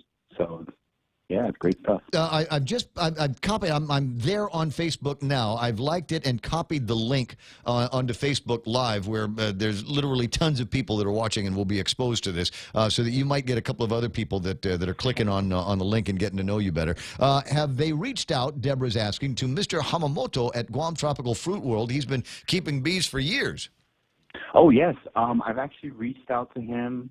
It's about 4 to 5 years ago when I started surveying honeybees on Guam for the National Honeybee Survey. I had got in touch with him, and I sampled his honeybees, and his bees appear to be pretty clean. Nice. At this point in time. So I would like to reach out again to do kind of a resampling since it's been about 4 to 5 years since then. So. Chris Rosario from the Guam Beekeepers Association. Such a group exists, and there are more than one or two guys here on Guam that are in the beekeeping game, whether it's as a hobby or some kind of money-making opportunity. Mm-hmm. Yep, whether it's backyard beekeeping or an opportunity to produce honey, or even for farming, especially for people who are growing some crops here. They would use honeybees as a means of pollination. So, well, I was talking with our buddy Roland the other day, and Roland said that if you a farmer or growing something, and you want to double the productivity, easily double the productivity of whatever it is that you're growing, put a hive out there, and the bees will go crazy and pollinate and germinate everything that you need to turn into a flower or a cucumber or an eggplant or something. Yes, very, very much so. It also depends on the crop. Given that honeybees are a temperate organism, some of them will pollinate some tropical crops such as like eggplant and as well as cucumbers. So yes, they do, and people have actually grown watermelon here too, by the way. So and honeybees have been known to pollinate watermelons as well, and they're also pollinating coconut trees. So. Nonetheless, they are. There is a lot of. They serve a big purpose. In the tropics. Jeanette is saying that I should ask him for a sample of your honey. It's great. Deborah, who's writing in, says, I was so sad when a business eradicated a very, very old hive in a tree. If you need to have a hive moved, it can be done. How do you do that, Chris? Yes, so I usually call it a phase 1, phase 2 process. So phase 1 is to remove the actual structure of whether depending on where the bee is, where the colony. What happened there? Are you still there? Oh, I think we got one of those weird phone connections. I'm here. You know what? I lost you. You something about where you need to go where the colony is. Stage 1, stage 2. Yeah. So like, there's a phase 1, phase 2 process. Phase 1 is essentially to remove the structure that the honeybee colony is in. So if it's in a tin house, I remove the tin and then expose the actual colony. And then phase 2 is actually removing the colony by vacuuming or removing the comb. Wait, did you say vacuum? Yes, vacuum. Yes. So won't they get stuck in a little impeller and die on the inside? No, actually, I have this vacuum box that's attached to a vacuum.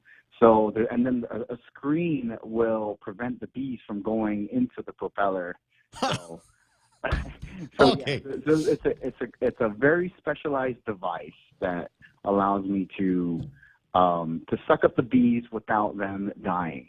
Okay, so I'm now you've got my attention because now we're talking about something that involves a gizmo, some kind of electric gizmo, and usually that's all I need to become terribly interested in something. So I've got a backyard, and in the backyard there's currently nothing. There's chickens and a couple of feral cats that they've made deals together. The chickens and the cats have got this little animal mafia going on in the back. Anyway, so I've got enough room, I think, to put a couple of bee hives. How do I get started? Is this expensive? Well, depends on your level of expensive. I mean, you're talking about between $300 to $500 for 2 complete hive sets, and so all you need is about that much for to keep bees, and that includes your bee suit, bee smoker. Frames and hive boxes, but the shipping cost is one of the big things big problems on Guam, because shipping all that equipment can be very costly. So yeah, you're looking at around $300 to $500 for the equipment, and then about $700. It goes up to $700 to $800 just to ship those items over. So I'll just I'll ship it here and tell them it's radio supplies. But nonetheless, though, there is a guy who is who kind of makes the hive boxes and the frames, and it seems to have worked very well for one of our beekeepers. And it seems to me that the bees are liking his the actual hive box, because the thing is with bees need space. They need a specific amount of space to actually form their combs and to take care of the brood. So it really depends on the spacing, and it seems like one of our beekeepers got the spacing down pretty well. So you can buy some equipment on Guam, but it's not the actual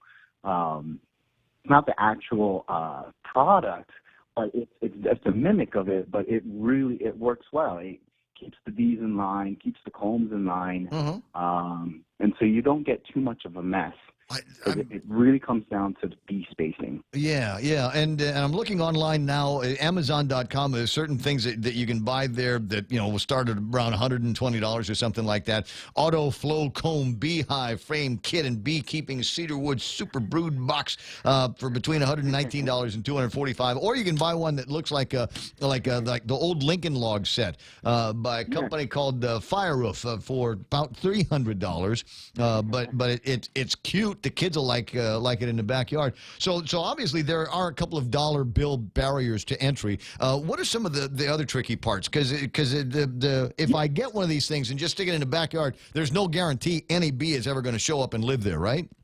You're exactly right. Because Guam bees they're more feral than they are domesticated. So getting them into an actual box is the difficulty, and it does come down to many factors. One of them being bee space. Bee space is very important, and then the amount floral abundance in the actual environment itself. But it does get a little complicated when as you get more and more into the beekeeping industry. It gets quite complicated when you want certain types of I guess I'm just trying to figure out the word for it, but the certain supplies. I mean, if you want to just stick with the basics, then it's going through all getting the super hive, or you call it a medium frame, deep frame. That's why it's best to consult with someone who has been beekeeping. It's best to talk to someone who has been beekeeping for a while, because and some of them are specifically more to keep bees for honey.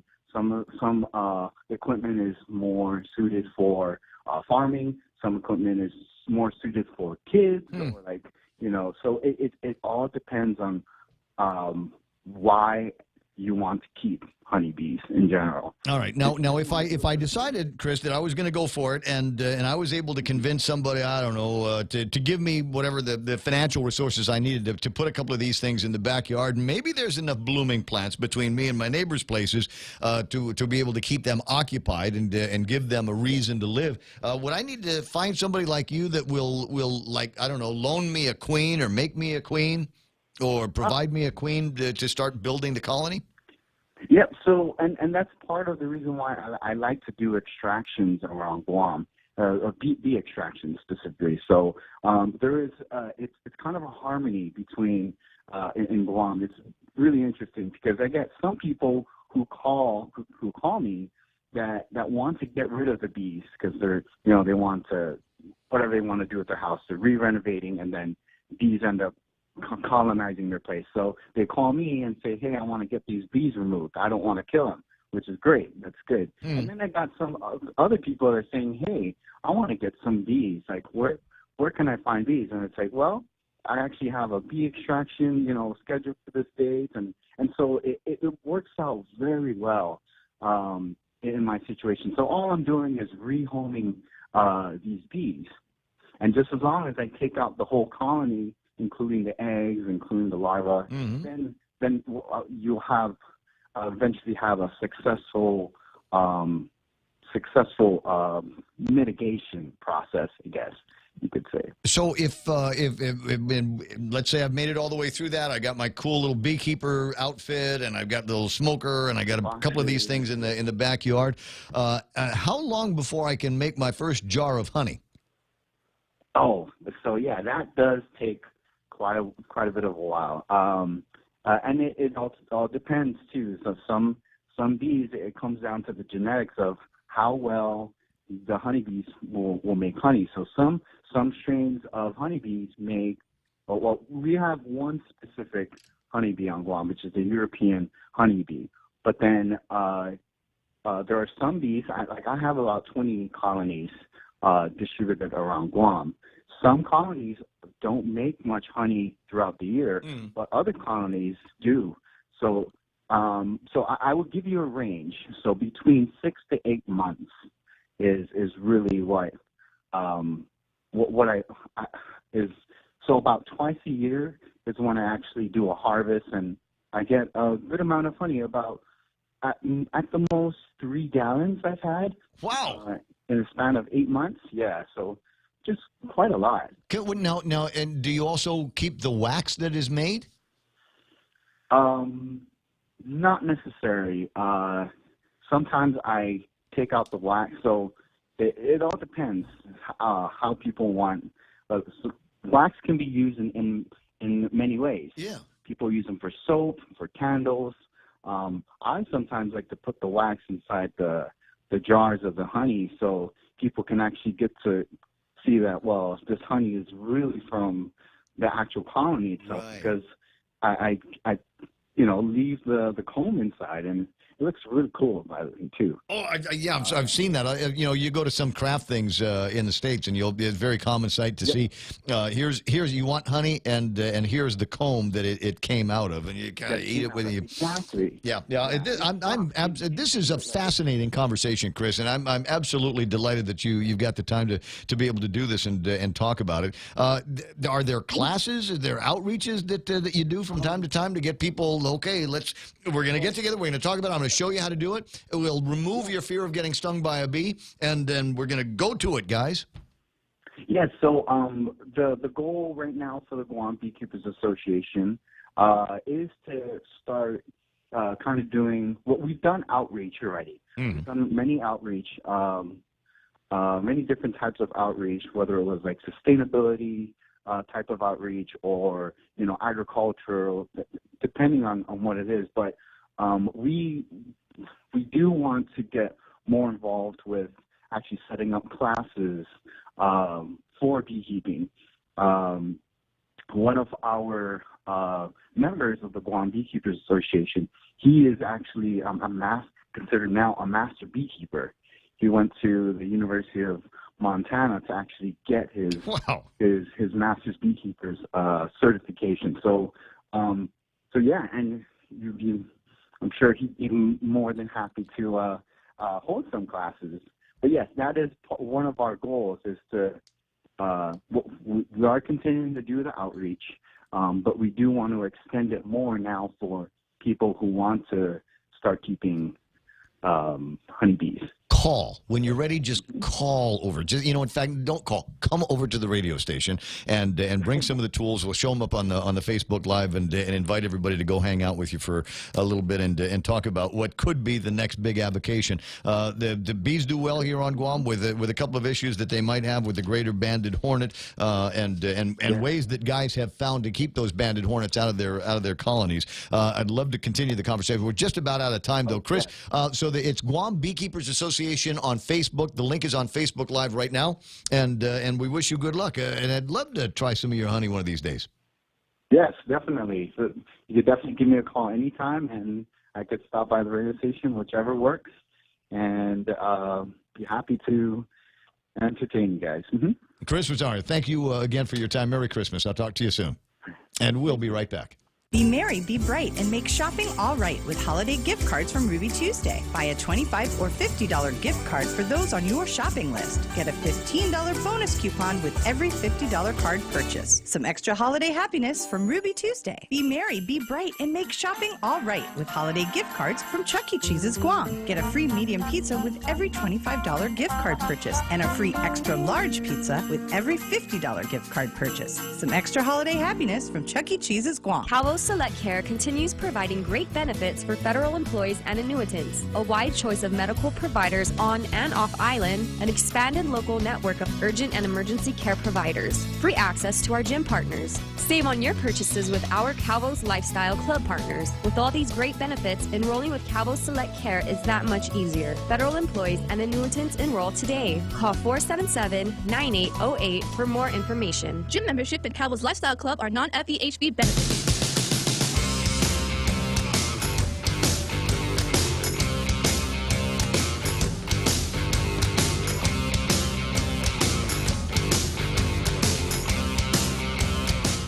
Yeah, every once in a while the watch tells me to stand up. I don't know if this is the most spectacular view that you're going to get on Facebook Live. Can you tell if there's a bat in a cave? From this perspective, I don't know. It's no, I guess it's not made to stand up, is it? All right, where are we? 9:55 in the morning. 888-8255. And again, thanks very much, Chris Rosario. A fascinating conversation about something that I'm sure that there are ways to technically complicate, but bees have been domesticated for a millennia. The wax and honey that comes out of bees for a long time, and something it's as natural as childbirth. So it seems to me that you can, if you want to, Ray Gibson, find a way to complicate everything, right? Or you can just attack it at its base level and probably still enjoy it, right? What's the old rule? It's like sex. You don't have to be good at it to enjoy it. And maybe it's the same thing with the beekeeping. All right, and a couple of things on the table of comments, table of contents this morning. A couple of things that I didn't have a chance to get to because I was concentrating on wishing Arlene Collins a happy birthday today. And those of you in the running community know exactly who she is. Happy birthday to you. Celebrated with an early morning run and snagged some foliage from off the road. And I think somebody gave her some birthday cupcakes, if I'm looking at the right parts of social media. But there were a few other things that I thought were going to be interesting, and if I got a chance to talk about it, but I haven't yet. One of them is the idea that we're going to start very soon. In fact, Monday, the case against Joseph Sagdal. You'll recall Joseph Sagdal. That's the fellow that was somebody shot through a slingshot at one of those places.